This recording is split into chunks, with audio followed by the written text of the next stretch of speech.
నామంలో మీ అందరికి వందనాలు తెలియజేస్తున్నాను. ఈరోజు మేము ముందుకు రావడానికి గల ముఖ్యమైన కారణం ఏంటంటే, ఈ మధ్య కొంతమంది రాజకీయ నాయకులు, మతోన్మాదులు, క్రైస్తవ వ్యతిరేకులు ఎవరైతే ఉన్నారో వీళ్ళంతా కూడా క్రైస్తవ్యం గురించి చాలా దారుణంగా దూషిస్తూ, లేనిపోని అబద్ధాలు చెప్తూ, వక్రీకరణలు చేస్తూ ఒక తప్పుడు సంకేతం ఇస్తున్నారు సమాజంలో.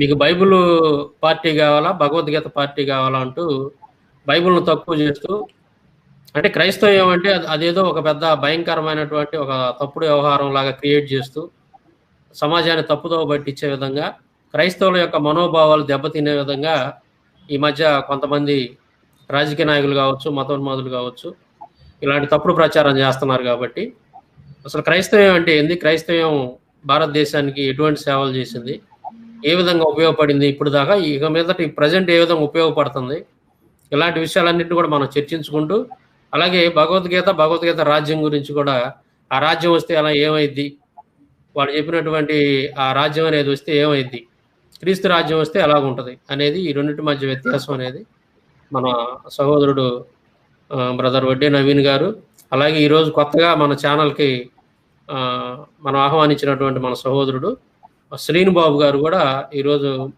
మనతో లైవ్లో ఉన్నారు. ఆయన ఏదైతే ఈ క్రైస్తవ్యం అనేది ఇప్పుడు దాకా భారతదేశానికి ఎటువంటి సేవలు చేసింది, ఏ విధంగా ఉపయోగపడింది, అలాగే ఆయన యొక్క సాక్ష్యాన్ని కూడా కొంతవరకు మనతో పంచుకుంటారు. ఇలాంటి విషయాలన్నీ కూడా, ప్రాముఖ్యమైన విషయాలన్నీ కూడా ఈరోజు మనం చర్చించుకుందాం. కాబట్టి సహోదరులందరూ కూడా అందరికీ షేర్ చేయండి ఈ వీడియోని. ప్రతి ఒక్కళ్ళు కూడా ఈ లింక్ని అందరికీ, మీ యొక్క స్నేహితులకి, మీ యొక్క బంధువులకి అందరికి కూడా ఈ లింక్ని షేర్ చేయండి. అదనమాట విషయం. ఈరోజు మనం చర్చించుకోబోయే విషయాలు.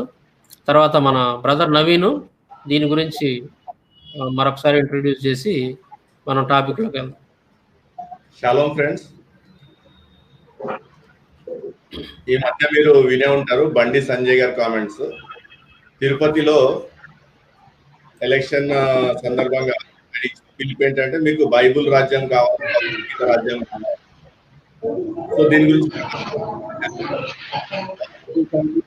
ఏది మేలు చేసింది, బైబుల్ మేలు చేసిందా, గీత మేలు చేసిందా, ఇంకా బైబుల్ మేలు చేస్తుందా, గీత మేలు చేస్తుందా, ఇలాంటి అంశాలు చర్చిద్దాము. సో ముందుగా ఎవరు ధ్వంసం చేస్తున్నారు, ఎవరున్నారు విషయాలు బయటకు వస్తున్నాయి. ఏపీలో విగ్రహాల ధ్వంసం వెనుక టీడీపీ, బీజేపీ లీడర్ 15 మంది అరెస్ట్, వాళ్ళంతా ఫరార్, సంచలన విషయాలని పేపర్లో వార్త రాస్తున్నాము. దీని గురించి మొదటగా చూద్దాము. దేవాలయాల్లో విగ్రహాల ధ్వంసం కేసు దర్యాప్తు కీలక మలుపులు తిరుగుతుంది. విగ్రహాల విధ్వంసానికి సంబంధించి కీలక ఆధారాల్లో పోలీసులు సేకరించారు. టీడీపీ, బీజేపీ నేతల ప్రమేయం ఉన్నట్లు గుర్తించారు. 9 కేసుల్లో 15 మందిని అరెస్ట్ చేశామన్న ఏపీ డీజీపీ గౌతమ్ సవాంగ్, పరారీలో ఉన్న వారిని కూడా త్వరలోనే అరెస్ట్ చేస్తామని ప్రకటించారు. ఆలయాలపై దాడులు, విగ్రహాల ధ్వంసం వివరాల విచారణ పోలీసులు కీలక పురోగతి సాధించారు. ఈ విగ్రహాల్లో ప్రమేయాలు గుర్తించారు. దీంతో ఈ వ్యవహారం కొత్త మలుపు తీసుకుంది. 4 నెలలుగా వరుసగా దేవాలయాలపై దాడులు కాకుండా చేస్తున్నట్లు గుర్తించారు. సోషల్ మీడియాలో తప్పుడు ప్రచారం చేస్తూ కులాలు, మతాలు ఉద్దేశించి రాజకీయంగా పక్కన పెట్టుకుంటున్నారని పోలీసులు తెలిపారు. అయితే వరుసగా విగ్రహాలు ధ్వంసం చేయడం తప్పుడు ప్రచారం అవుతుందని చెబుతున్నారు.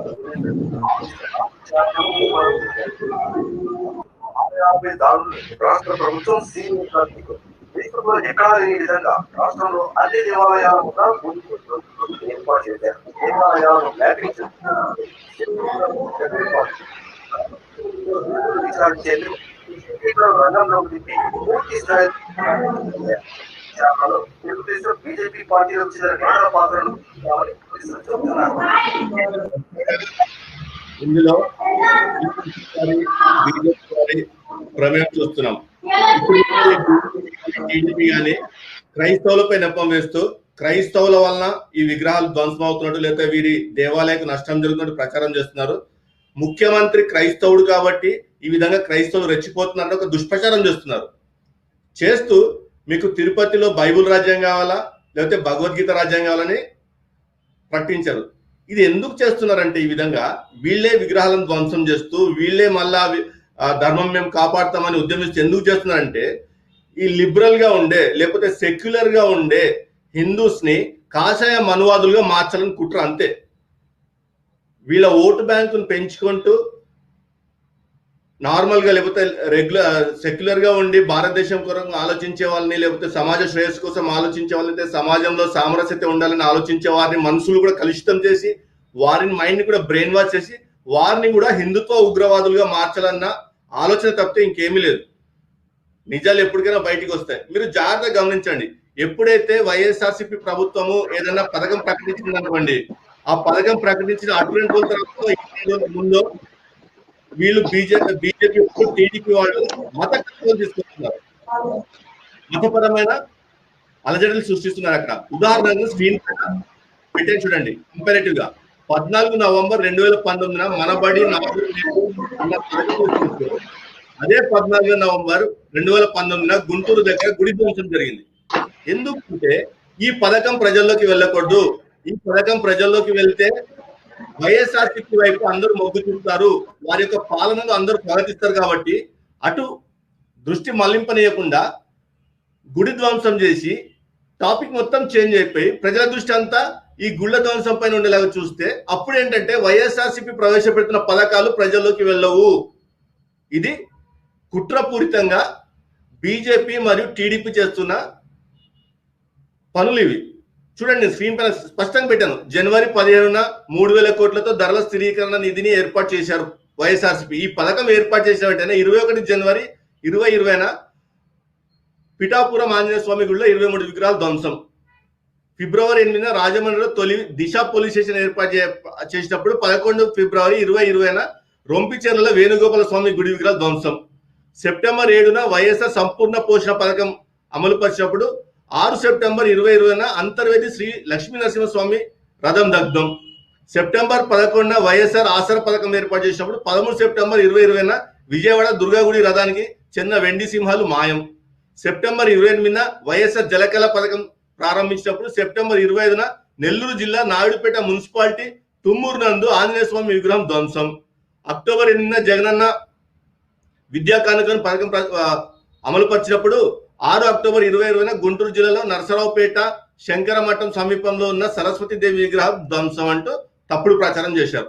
ఇదేంటంటే ఇప్పుడు జగన్మోహన్ రెడ్డి ఒక పథకం ప్రకటించాడనుకోండి, ఆ పథకం అమలు పరచబడుతున్న రోజన్నా లేకపోతే 2-3 రోజుల ముందన్నా లేకపోతే అటు తర్వాత 2-3 రోజుల తర్వాత అన్నా పకడ్బందీగా కుట్రపూరితంగా ఏదో గుడిని ఎంచుకొని ఓ మూలన గుడిని ఎంచుకుంటే జనసంచారం లేని గుడిని ఎంచుకొని అక్కడ ఏదో ఒకటి వీళ్ళ టీడీపీ వాళ్ళు బీజేపీ వాళ్ళు చేసి దాన్ని ప్రజల్లోకి ఇదిగో జగన్ ప్రభుత్వం క్రైస్తవ ప్రభుత్వం ఉంది కాబట్టి క్రైస్తవులు రెచ్చిపోయి ఈ విధంగా చేస్తున్నారని చెప్పేసి దుష్ప్రచారం చేస్తున్నారు.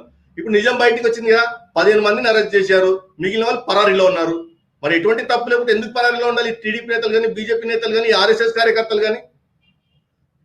చూస్తున్న వీక్షకులు ఈ బీజేపీ యొక్క కుట్రను, చంద్రబాబు నాయుడు యొక్క టీడీపీ కుట్రను స్పష్టంగా అర్థం చేసుకోండి.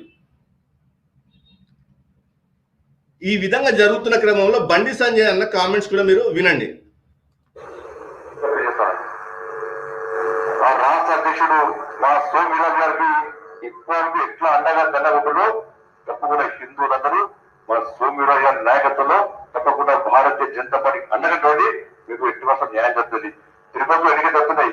ఈ రాష్ట్ర ముఖ్యమంత్రి మైనార్టీ సంతుష్టీకరణ విధానంలో మతాన్ని కుమ్మగాస్తే వాళ్ళ దుర్భాగ్యాన్ని ప్రజలు అభిప్రాయం వారి రాష్ట్ర ముఖ్యమంత్రి ఉన్నతాన్ని చెప్పారు. ఇవాళ తిరుపతి ఎన్నికల్లో తిరిగి కూడా తెలంగాణలో ఏ విధంగా అదే ఆంధ్రప్రదేశ్ లో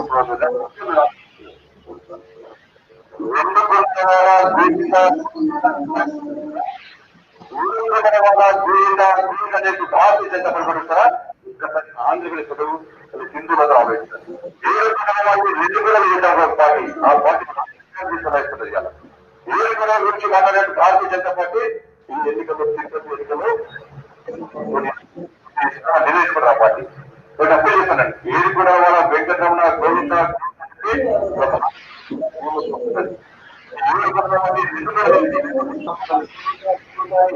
అలవాటు చెప్పినట్టు అది రైతులు చేత పట్టుకొని ప్రచారం చేసే పార్టీనే కాదా, చేత పట్టుకొని ప్రచారం చేసే పార్టీ ఆంధ్రప్రదేశ్ ప్రజలు చూశారు కదండి, మీకు బైబుల్ చేత పట్టుకున్న ప్రభుత్వం కావాలా లేకపోతే భగవద్గీత పట్టుకున్న ప్రభుత్వం కావాలన్నాడు. మరి సిగ్గు లేకుండా ఇదే బీజేపీ పార్టీ నాగాలాండ్ ఎన్నికల్లో క్రైస్తవుల పక్షంగా మాట్లాడుతూ క్రైస్తవులకు జెరూసలేం వెళ్ళటానికి ఫ్రీగా మేము ఏర్పాటు చేస్తామని ఎలా చెప్పారండి? మరి అప్పుడు బైబిల్ ఎందుకు చేత పట్టుకున్నారు? అదే నాగాలాండ్లో భగవద్గీత చేత పట్టుకుని ఎందుకు ప్రచారం చేయలేకపోయారు? చూస్తున్న ప్రేక్షకులు వీరి యొక్క పన్నాగాన్ని గమనించాలా. వీరు ఉచ్చులో పడితే మాత్రము ఆంధ్ర రాష్ట్రం కూడా ఆదిత్యనాథ్ యూపీ ఉంది, ఆ విధంగా తయారవుతుంది. మత కులాలు సృష్టిస్తారు, అధికారంలోకి వస్తారు, తర్వాత పరిపాలన ఎంత విరుద్ధంగా ఉంటుందంటే మైనారిటీలు కానీ, దళితులు కానీ, బహుజనవాదులు కానీ వారికి వ్యతిరేకంగా వీరి పరిపాలన ఉంటుంది. మనం యూపీలో యోగి ఆదిత్యనాథ్ ప్రభుత్వం యొక్క పరిపాలన చూస్తున్నాం. అక్కడ పూటకు ఒక రేపు. నిన్నగాక మొన్న 50 ఏళ్ల వయసున్న స్త్రీని ఒక బాపనోడు రేప్ చేసి చంపేసినాడు గుళ్ళ. అది బీజేపీ ప్రభుత్వం, అది భగవద్గీత ప్రభుత్వం. తేడా చక్కగా గమనించండి. నాగాలాండ్ వెళ్ళినప్పుడేమో వీళ్ళకి బైబుల్ కావాలా, అదే తిరుపతి ఆంధ్రప్రదేశ్కి వచ్చినప్పుడేమో భగవద్గీత కావాలా. మరి భగవద్గీత ప్రభుత్వం యూపీలో ఉంది కదా, యోగి ఆదిత్యనాథ్ ప్రభుత్వం ఉంది కదా, అక్కడ ఎందుకు అన్నిగనం రేపులు నామోదవుతున్నాయి? అంత అరాచకం ఎందుకు జరుగుతుంది అక్కడ? దళితుల పక్షంగా అంత హింస ఎందుకు పెట్టరిగిపోతుంది అక్కడ? అంటే ప్రశ్నించేవాడు లేడు కాబట్టి వీడు ఇష్టానుసారంగా మాట్లాడతారు అనమాట. ఇంకొక విషయం ఏంటంటే, వీళ్ళు పక్కాగా రాజ్యాంగానికి వ్యతిరేకంగా ప్రవర్తిస్తున్నారు. ఎవడైనా సరే రాజ్యాంగానికి వ్యతిరేకంగా మాట్లాడుతున్నంటే వాడు భారతదేశానికి వ్యతిరేకంగా మాట్లాడుతున్నట్టే. ఎందుకంటే భారతదేశము నడిచేది భారతదేశ రాజ్యాంగంపై. వీడి యొక్క భగవద్గీత మీద ఆధారపడి కాదు, లేదా బైబుల్ మీద ఆధారపడి కాదు. భారతదేశం నడిచేది రాజ్యాంగంపై ఆధారపడి, ఒక మతానికి చెందిన గ్రంథంపై ఆధారపడి కాదు ఈ దేశం నడిచేది. భారతదేశానికి తనకంటూ ఒక రాజ్యాంగం ఉంది. ఆ రాజ్యాంగంపై ఆధారపడే భారతదేశం ముందుకు వెళ్తుంది. ఆ రాజ్యాంగాన్ని రక్షించుకోవాల్సిన బాధ్యత ప్రతి ఒక్క పౌరుడిది, ప్రతి ఒక్క మతానికి చెందిన పౌరుడిది. వీళ్ళు రాజ్యాంగానికి వ్యతిరేకంగా మాట్లాడుతున్నారు కాబట్టి వీళ్ళు దేశానికి వ్యతిరేకంగా మాట్లాడుతున్నారు. వీళ్ళు రాజ్యాంగంలో భారతదేశానికి చెందిన ప్రతి పౌరుడికి ప్రాథమిక డ్యూటీ అనేది ఏర్పాటు చేశారు. తప్పనిసరిగా ప్రతి పౌరుడు పాటించాలి. ఆర్టికల్ 51A స్పష్టంగా ఉంటుంది, మత సామరస్యము పాటించాలి, సహోదరత్వం పెంపొందించాలి, మత కలహాలు కానీ మతాల మధ్య చిచ్చు కానీ పెట్టకూడదు. అది ప్రతి పౌరుడి యొక్క ప్రాథమిక బాధ్యత. ఆ బాధ్యతను విస్మరించిన వీడు, రాజ్యాంగానికి వ్యతిరేకంగా మాట్లాడుతున్న వీడు దేశానికి వ్యతిరేకంగా మాట్లాడుతున్నట్ట కాదా? మీరు నిర్ణయించుకోండి. దేశద్రోహి అంటే ఎవరో కాదండి, ఇట్లాంటి వాళ్ళే దేశద్రోహులు. భారత రాజ్యాంగానికి వ్యతిరేకంగా మాట్లాడుతూ భారతదేశంలో ప్రతి పౌరుడికి అప్పగించిన ప్రాథమిక బాధ్యత నుండి దూరం తీసుకెళ్తున్న వాడే దేశద్రోహి. ఎవరైనా సరే భారతదేశం పక్షంగా మాట్లాడాలంటే భారతదేశ పౌరులకు హితూ పలకాల. అరే బాబు, మీకు ఒక రాజ్యాంగం ఉంది, ఆ రాజ్యాంగానికి కట్టుబడి ఆ రాజ్యాంగంలో మీకు అప్పగించబడిన బాధ్యతలు నెరవేర్చండి అని బోధించాల. ఎప్పుడు కూడా రాజ్యాంగానికి వ్యతిరేకంగా ప్రవర్తించండి అని ప్రొవోక్ చేయకూడదు, రెచ్చగొట్టకూడదు. రెచ్చగొడుతున్నా అంటే వాడు దేశద్రోహి. ఈ భగవద్గీత అనేది ఒక ఫేక్ పుస్తకము. బాబాసాహెబ్ అంబేద్కర్ మాటల్లో చూద్దాం మనం. క్రీస్తు శకము 820లో మరణించిన శంకరాచార్యుడు భగవద్గీతకు భాష్యాన్ని రచించేదాకా అది ఎవరిని కూడా తెలియదు. అసలు భగవద్గీత ఉందని, దాంట్లో బామర్దులు ముచ్చట్లు పెట్టుకున్నారని చెప్పేసి, బామర్దులు ముచ్చట్లు పెట్టుకోగా ఎవడో ఒకటి రాసిందని చెప్పేసి అది ఎవరిని కూడా తెలియదు. క్రీస్తు శకము 820లో శంకరాచార్యుడు దానికి కామెంట్ రాసే వరకు, అప్పటి వరకు ప్రాచుర్యంలో లేని భగవద్గీత అప్పుడు కుప్పలు తెప్పలుగా కామెంట్లు వచ్చి పడ్డాయి ఒకే ఇయర్లో. ఏ విధంగా సాధ్యమవుతుంది? అది స్పష్టంగానే రాస్తున్నాడు. క్రీస్తు శకము 820లో మరణించిన శంకరాచార్యుడు భగవద్గీతకు భాష్యాన్ని రచించేదాకా అది ఎవరికి తెలియదు. శంకరాచార్యుల కాలానికి 50 సంవత్సరాల ముందే శంతరక్షితుడు రచించిన తత్వ సంగ్రహాలు దీని ప్రస్తావన నిస్సందేహంగా లేదు. ఆయన చెప్పిన రెండో కారణం వసుబంధు విజ్ఞానవాద సిద్ధాంత ప్రవక్తకుడు. శంకరుని బ్రహ్మసూత్ర భాష్యంలో వసుబంధు విజ్ఞానవాదానికి సంబంధించిన విమర్శ ఉంది. భగవద్గీతలో బ్రహ్మసూత్ర భాష ప్రస్తావన ఉంది. కాబట్టి గీత వసుబంధువుకు బ్రహ్మసూత్ర భాషానికి తర్వాతదే ఉండాలి. వసుబంధువు గుప్తరాజైన బాలాదిత్యుని గురువు కాబట్టి బాలాదిత్యుని పరిపాలన కాలం అంటే క్రీస్తు శకం 467 ప్రాంతంలో లేదా ఆ తర్వాత కాలంలో భగవద్గీత రచన జరిగి ఉండాలి, లేదా కనీసం కొన్ని భాగాల కాలంలో అసలు కూర్పుకు చేర్చబడి ఉండాలి అని చెప్పి స్పష్టంగా రచనా కాలాన్ని చెప్తున్నారు. చూడండి, స్క్రీన్ పైన మీకు అర్థం అవటానికి పిక్టోరియల్ పెట్టాను. వసుబంధు అనే అతను విజ్ఞానవాదం అనే ఒక సూత్రం స్థాపించాడు. దాన్ని బ్రహ్మసూత్రలో ఖండిస్తారు. ఈ బ్రహ్మసూత్ర గురించి భగవద్గీతలో చెప్పబడింది. ఈ భగవద్గీత గురించి భగవత్ పురాణంలో చెప్పబడింది స్పష్టంగా. ఇది నిన్నగాక మొన్న రాసుకున్న పుస్తకము. ఇవన్నీ పక్కన పెట్టేద్దామండి. ఇది ఎప్పుడు రాస్తున్నారు, ఏం రాస్తున్నారు, ఎట్లా రాసినా పక్కన పెడదాం. అసలు ముందు ఏ భాషలో రాయబడ్డది అని ప్రశ్న వేసుకుంటే ఇది సంస్కృత భాషలో రాయబడ్డది. సంస్కృత భాషకు అక్షరమాల ఉందా అన్న ప్రశ్న వేసుకుంటే సంస్కృత భాషకు అక్షరమాల లేనే లేదు అని మనకు అర్థమవుతుంది. సంస్కృత భాషకు అక్షరమాల లేనప్పుడు మరి వాళ్ళు సంస్కృత భాషను ఏ అక్షరమాల ఉపయోగించి రాసుకున్నారన్న ప్రశ్న వేసుకుంటే దేవనాగరి యొక్క అక్షరమాలను ఉపయోగించుకొని వీళ్ళు సంస్కృత భాష రాసుకున్నారని మనకు తేటతెల్లమవుతుంది. మరి ఈ దేవనాగరి లిపి లేదా ఈ దేవనాగరికి సంబంధించిన అక్షరమాల ఎప్పుడు ఉనికిలోకి వచ్చిందంటే క్రీస్తు పూర్వం 2వ శతాబ్దంలో ఉనికిలోకి వచ్చిందని సాక్ష్యాధారాలు ఉన్నాయి. మరి ఎప్పుడు ఇది సంపూర్ణంగా అభివృద్ధి చెంది ఇప్పుడున్న అక్షరమాల ఏర్పడిందంటే క్రీస్తు శకము 9వ శతాబ్దం వరకు డెవలప్ అవుతూ వస్తూ సంపూర్ణంగా ఏర్పడ్డ అక్షరమాల ఇప్పుడు వాడబడుతున్న దేవనాగరి అక్షరమాల. ఈ సంపూర్ణంగా ఏర్పడ్డ అక్షరమాలను ఉపయోగించుకుని సంస్కృత భాషను రాస్తున్నారు. అంటే ఎప్పుడు రాసి ఉండాలి? ఇవన్నీ క్రీస్తు శకము 9వ శతాబ్దం తర్వాతనే రాసి ఉండాలి. అంటే అంబేద్కర్ గారు చెప్తున్న విషయాలు పర్ఫెక్ట్ గా మ్యాచ్ అవుతాయి. క్రీస్తు శకం 820లో శంకరాచార్యుడు వచ్చి ఇగో భగవద్గీత అని చెప్పేదాకా అది ఎవరిని తెలియదు. ఆ మనువాద బాపనుడు వచ్చి ఇగో ఇది భగవద్గీత అని చెప్పగానే అందరికి భగవద్గీత భగవద్గీత భగవద్గీత అని ఉంది. దాన్ని తీసుకుపోయేవాడు మహాభారతం ఇరికిచ్చేసిండు. ఈ బావబామర్లు ముచ్చట్లు పెట్టుకుని ఎవరిని తెలియదు. ఆ ముచ్చట్లు పెట్టుకోగా ఎవడినాడు తెలియదు. బామర్ది చెప్పింది బావనే మర్చిపోతాడు ఖుద్దు.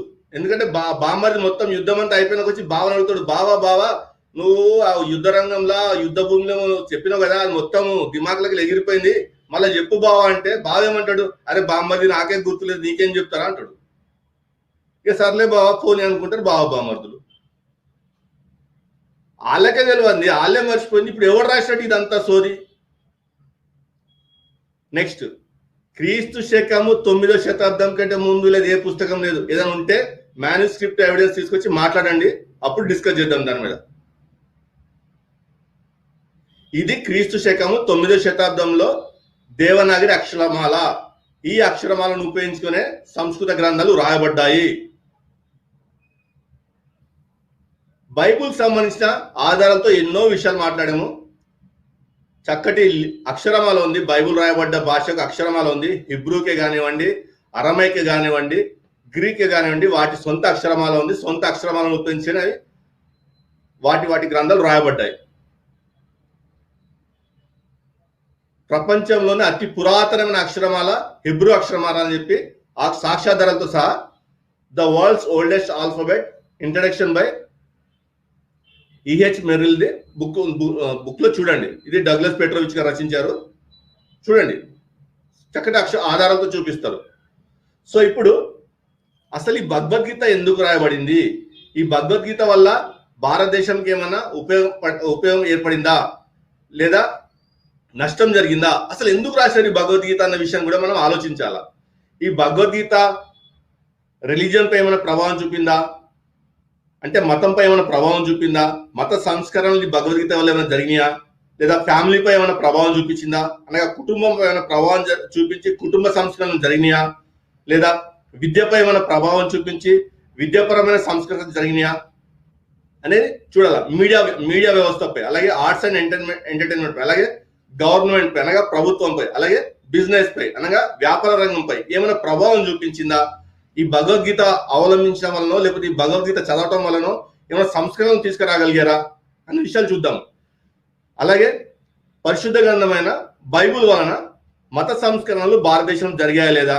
కుటుంబాలు భారతదేశంలో కట్టబడ్డాయా లేదా? విద్యా వ్యాప్తి భారతదేశంలో అందరికి అందుబాటులోకి వచ్చిందా లేదా? మీడియా రంగం భారతదేశంలో అభివృద్ధి చెందిందా లేదా? ఆర్ట్స్ అండ్ ఎంటర్టైన్మెంట్ అభివృద్ధి చెందిందా లేదా? ప్రభుత్వ రంగ సంస్థలు అలాగే భారతదేశం అగ్రగామి నిలుపుటకు తోడ్పాటు అందించిందా లేదా విషయంలో చూద్దాం. మొదటగా భగవద్గీత ఎందుకు రాయబడింది అనే విషయాన్ని కూడా బాబాసాహెబ్ అంబేద్కర్ స్పష్టంగా రాశారు. రచనలు ప్రసంగాలు సంపూర్ణ మూడులో ఈ విధంగా ఉంటుంది.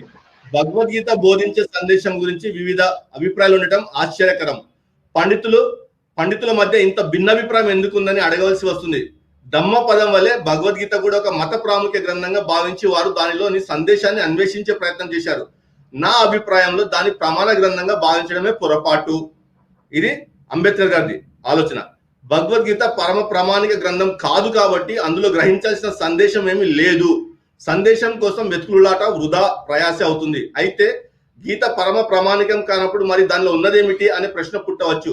దానికి సమాధానం భగవద్గీత ఒక మత గ్రంథము కాదు, ఒక తాత్విక సిద్ధాంతాన్ని ప్రబోధించే చిన్న పుస్తకము కాదు. తాత్విక ఆధారాలతో అనులంఘనీయమైన కొన్ని మత సూత్రాలను అనగా డోగ్మాస్ ని సమర్థించుకోవడం మాత్రమే గీత చేస్తున్న పని.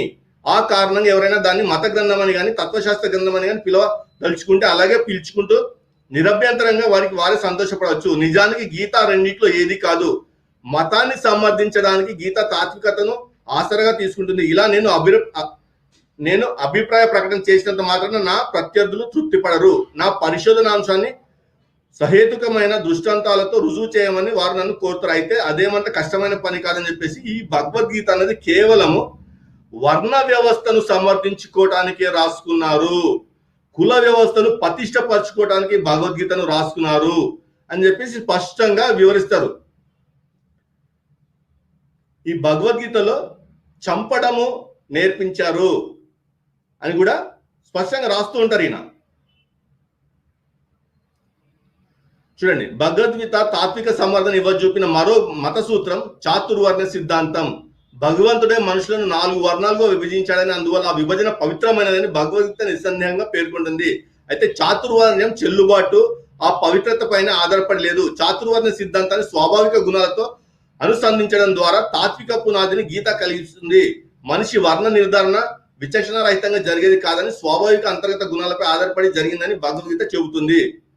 ఇలా భగవద్గీత తాత్వికంగా సంబంధించే మూడో మత సూత్రం కర్మ మార్గం. కర్మ మార్గం అంటే భగవద్గీత అర్థం యజ్ఞాలు వంటి కర్మలు మోక్ష మార్గంగా అనుసరించడం. గీత అంతటా కర్మ మార్గాన్ని ప్రత్యేక ప్రాధాన్యం ఇవ్వడం ఆకాశానికి ఎత్తడం జరిగింది. కర్మయోగం చుట్టూ పేరుకుపై వికృతాలను తొలగించడం ద్వారా దాన్ని సమర్థించే ప్రయత్నం గీత చేసింది. కర్మయోగంపై చేసిన మొదటి ప్రమాణం గుడ్డి నమ్మకం. కర్మయోగానికి బుద్ధి యోగాన్ని తత్వ అవసర షరతుగా చేయడం ద్వారా గీత అంధవిశ్వాసాన్ని తొలగించే ప్రయత్నం చేసింది. స్థిత ప్రజ్ఞత అలవడితే కర్మకాండలను అనుసరించడంలో ఏ దోషం ఉండదని చెప్పింది. కర్మకాండలపై పెరిగిన మరో వికృతత్వం కర్మలను అనుభవించడానికి ప్రేరేపించే స్వార్థం. కర్మ ఫలితాలపై అనాసక్తి, స్థిత ప్రజ్ఞత్వం అలవడి కర్మ ఫలితంపై అనాసక్తితో ఉన్నప్పుడు కర్మకాండలో తప్పేముంది. గీత కర్మ మార్గాన్ని సమర్థించే ధోరణి ఇది. మరికొన్ని మత పవిత్ర సూత్రాలను తీసుకుని గీత వాటిని రక్షించడానికి భగవద్గీత అవతరించిందని చెప్పేసి బుద్ధుడు అహింసాతత్వాన్ని బోధించాడు. ఆయన బోధించడం కాదు, బ్రాహ్మణులు తప్ప జనవాళి అంతా ఆయన బోధన ఒక జీవన విధానంగా అంగీకరించింది. వారు హింసాతత్వం మీద వైముఖ్యం ఏర్పరచుకున్నారు.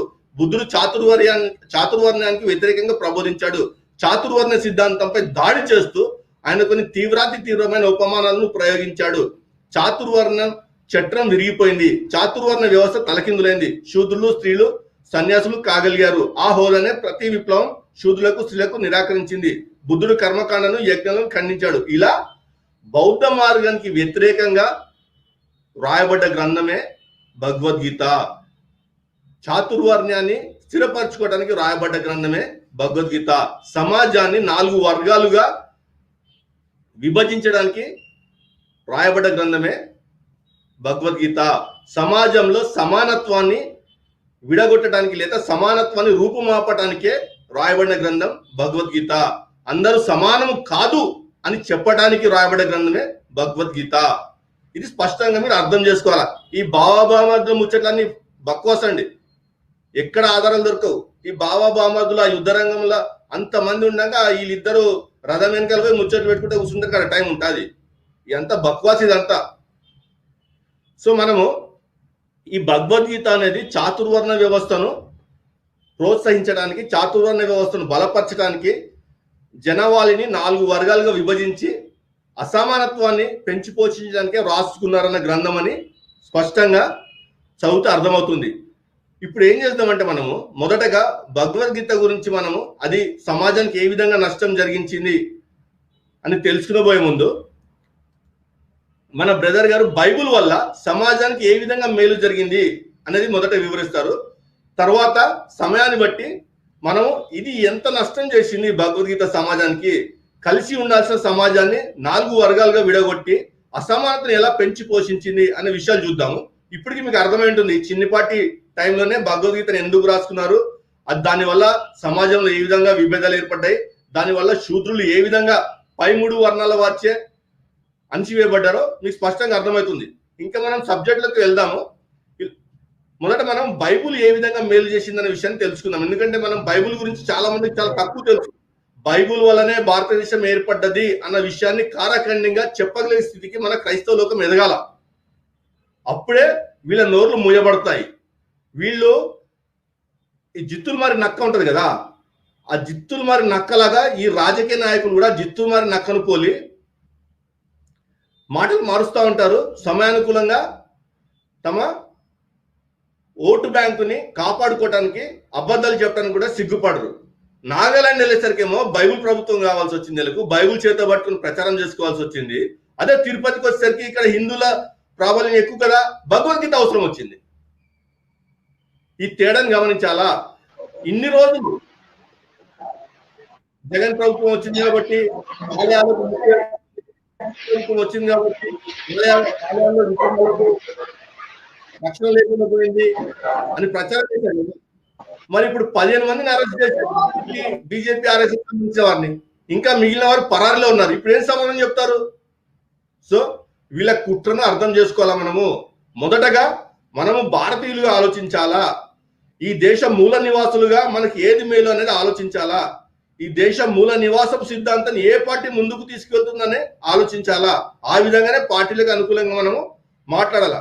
ఈరోజు జగన్ ఏదో క్రైస్తవుడని జగన్కి వంత పాడటానికి మనం లేము. ఇక్కడ జగన్ ప్రభుత్వం తీసుకొస్తున్న పథకాలు నా జాతికి మేలు జరిగిస్తున్నాయా లేదా, ఇంగ్లీష్ అందరికీ కావాలని పెట్టినాడు, అది నా జాతికి అవసరం, నా జాతి ఎదుగుదలకు అవసరం కాబట్టి నేను దాన్ని సమర్థిస్తా.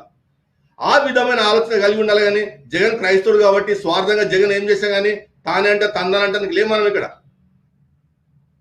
సో నేను బ్రదర్కి అప్పగిస్తాను. బ్రదర్, బైబుల్ ఏ విధంగా భారతదేశాన్ని కట్టింది అనే విషయాన్ని వివరించండి బ్రదర్. బ్రదర్, ముందుగా మీరు పరిచయం చేసుకోండి, మీ గురించి మీరు పరిచయం చేసుకొని భారతదేశానికి క్రైస్తవ్యం ఏ విధంగా ఉపయోగపడింది, గతంలో ఏ విధంగా ఏ విధంగా ఉపయోగపడింది మన ఇండియాకి, ప్రస్తుతం ఏ విధంగా ఉపయోగపడుతుంది, ఈ విషయాలన్నీ కూడా మన ప్రేక్షకులకు అర్థమయ్యేటట్టుగా అందరికి కూడా అర్థమయ్యేటట్టుగా వివరించండి.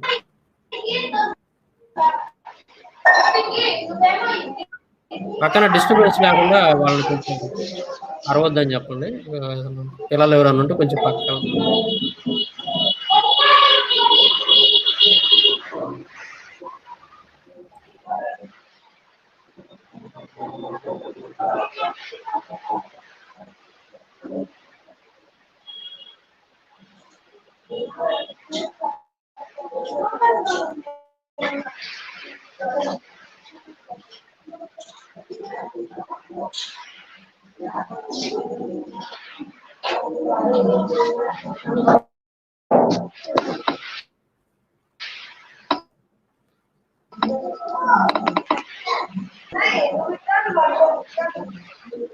టెక్నికల్ ప్రాబ్లం ఏదో ఉన్నట్టుంది అక్కడ, వాయిస్ వినపడుతుంది. బ్రదర్ మాట్లాడండి బ్రదర్, మీకు వాయిస్ వినపడుతుందా? అది శ్రీను బ్రదర్.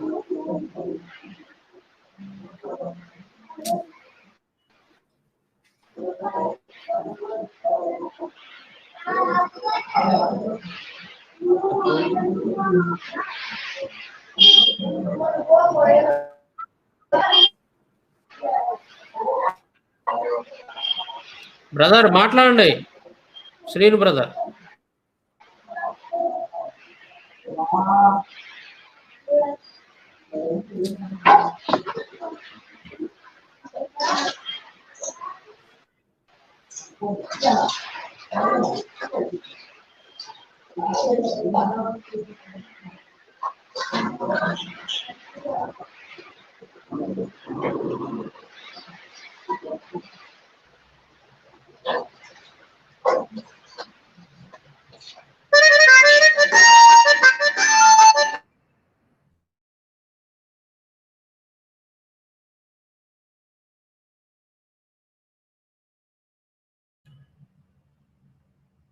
కొద్దిగా టెక్నికల్ ప్రాబ్లం వల్ల ఈ విధంగా జరుగుతుంది, క్షమించాలా.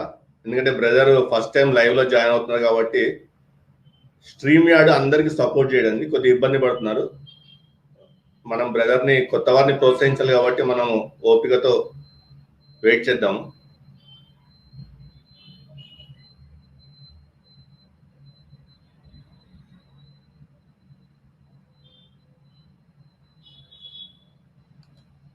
బ్రదర్ తిరిగి జాయిన్ అయ్యేలోపు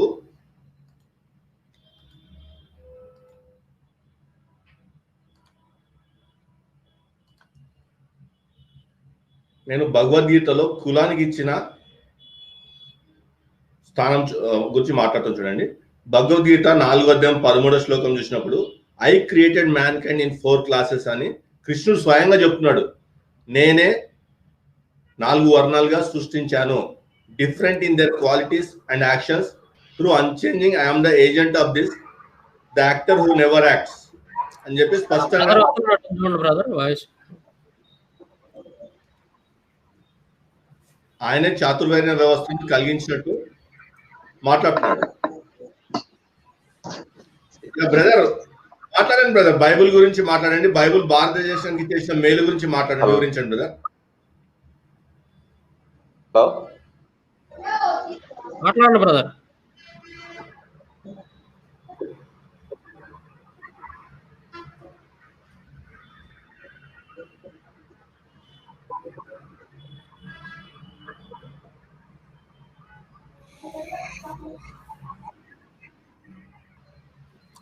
బ్రదర్ మీకు వాయిస్ వినపట్లేదా?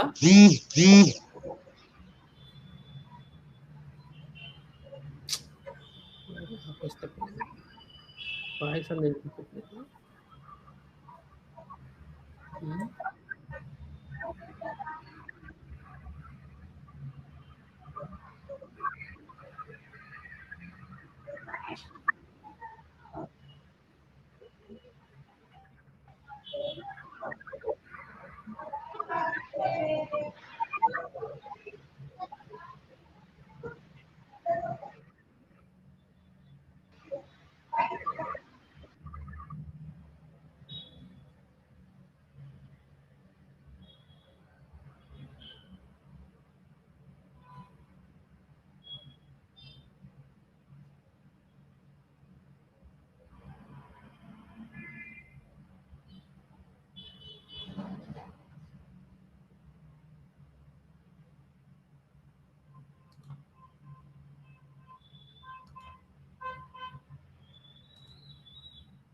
ఓకే మాట్లాడండి. ఓకే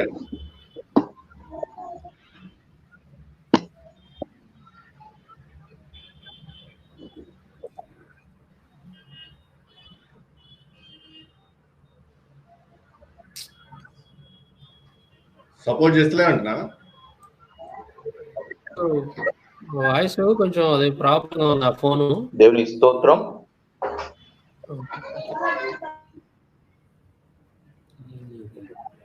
ఇక్కడ అవుతుంది.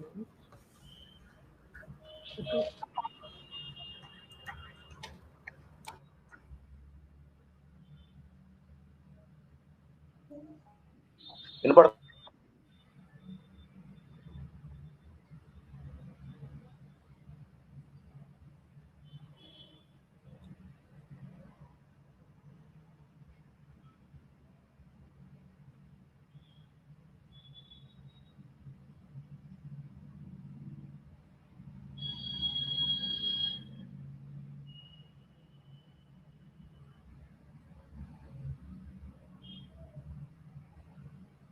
అన్న ఓన్లీ వాయిస్ చేయమని లేకపోతే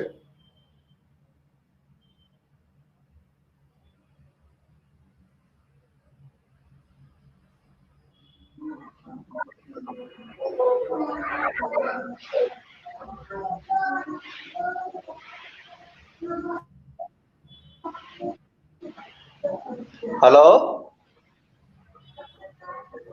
బ్రదర్ మాట్లాడండి. హలో బ్రదర్, వినపడుతుందా? వినపడుతుంది బ్రదర్, మాట్లాడండి.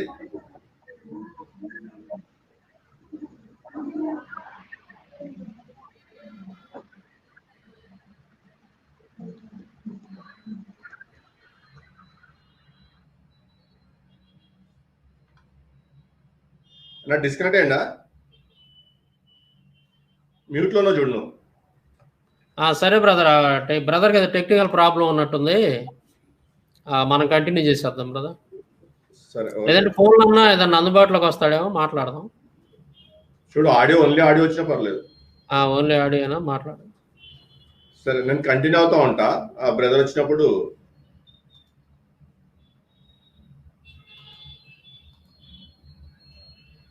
సో విషయంలారా క్షమించాలా, ఈ డిస్టర్బెన్స్ అంతా కొత్త కాబట్టి బ్రదర్కి సెట్ అవుతున్నట్లేదు.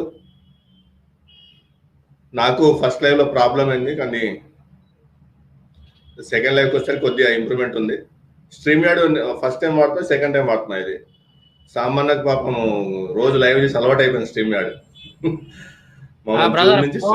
ఫోన్లో మాట్లాడుతా అన్నాడు వాటి గురించి. సరే, మాట్లాడండి. ఫోన్లో వినిపిస్తున్నాను సార్. Okay brother, carry.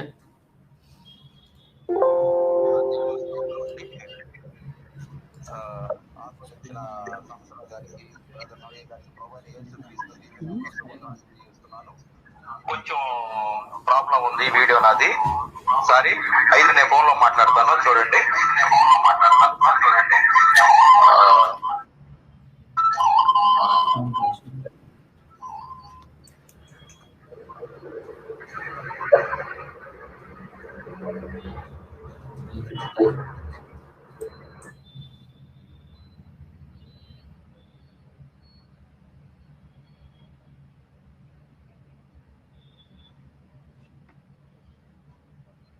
ఈసారి చూద్దాం ఏదన్నా కంటిన్యూ చేద్దామా? చేయండి బ్రదర్. ఇప్పుడు ఇండియాకి మన క్రైస్తవ్యం ఏ విధంగా ఉపయోగపడింది, క్రైస్తవ మిషనరీల సేవ ఏంటి, ఒకసారి మనం అవన్నీ కూడా మనం జ్ఞాపకం చేసుకున్నాం. సభ్యులందరూ కూడా మనం, అదే సహోదరులందరూ కూడా వినిపిద్దాం మళ్ళీ ఒకసారి. వాళ్ళు తీసుకొచ్చిన చట్టాలు ఏంటి, వాళ్ళు రాకముందు పరిస్థితి ఎలాగ ఉంది, ఇలాంటి అన్నింటినీ కొంచెం వివరిద్దాం. సరేనా?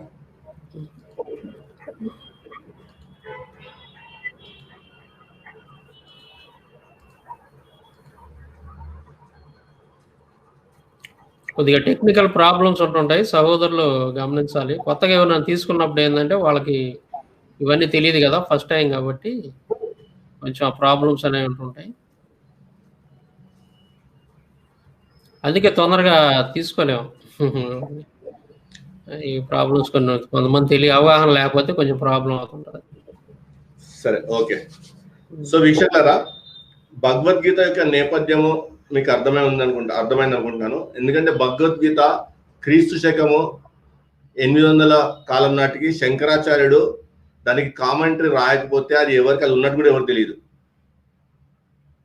వివేకానందుడు ఒక సందర్భంలో శంకరాచార్యుడే భగవద్గీత రచనకర్త అయి ఉండొచ్చు అని కూడా అనుమానపడతాడు. మనం ఏం చేద్దామంటే, ఈ భగవద్గీత అనేది స్పష్టంగా అర్థమవుతుంది. ఈ బౌద్ధ విప్లవానికి వ్యతిరేకంగా రాసుకున్న గ్రంథమే.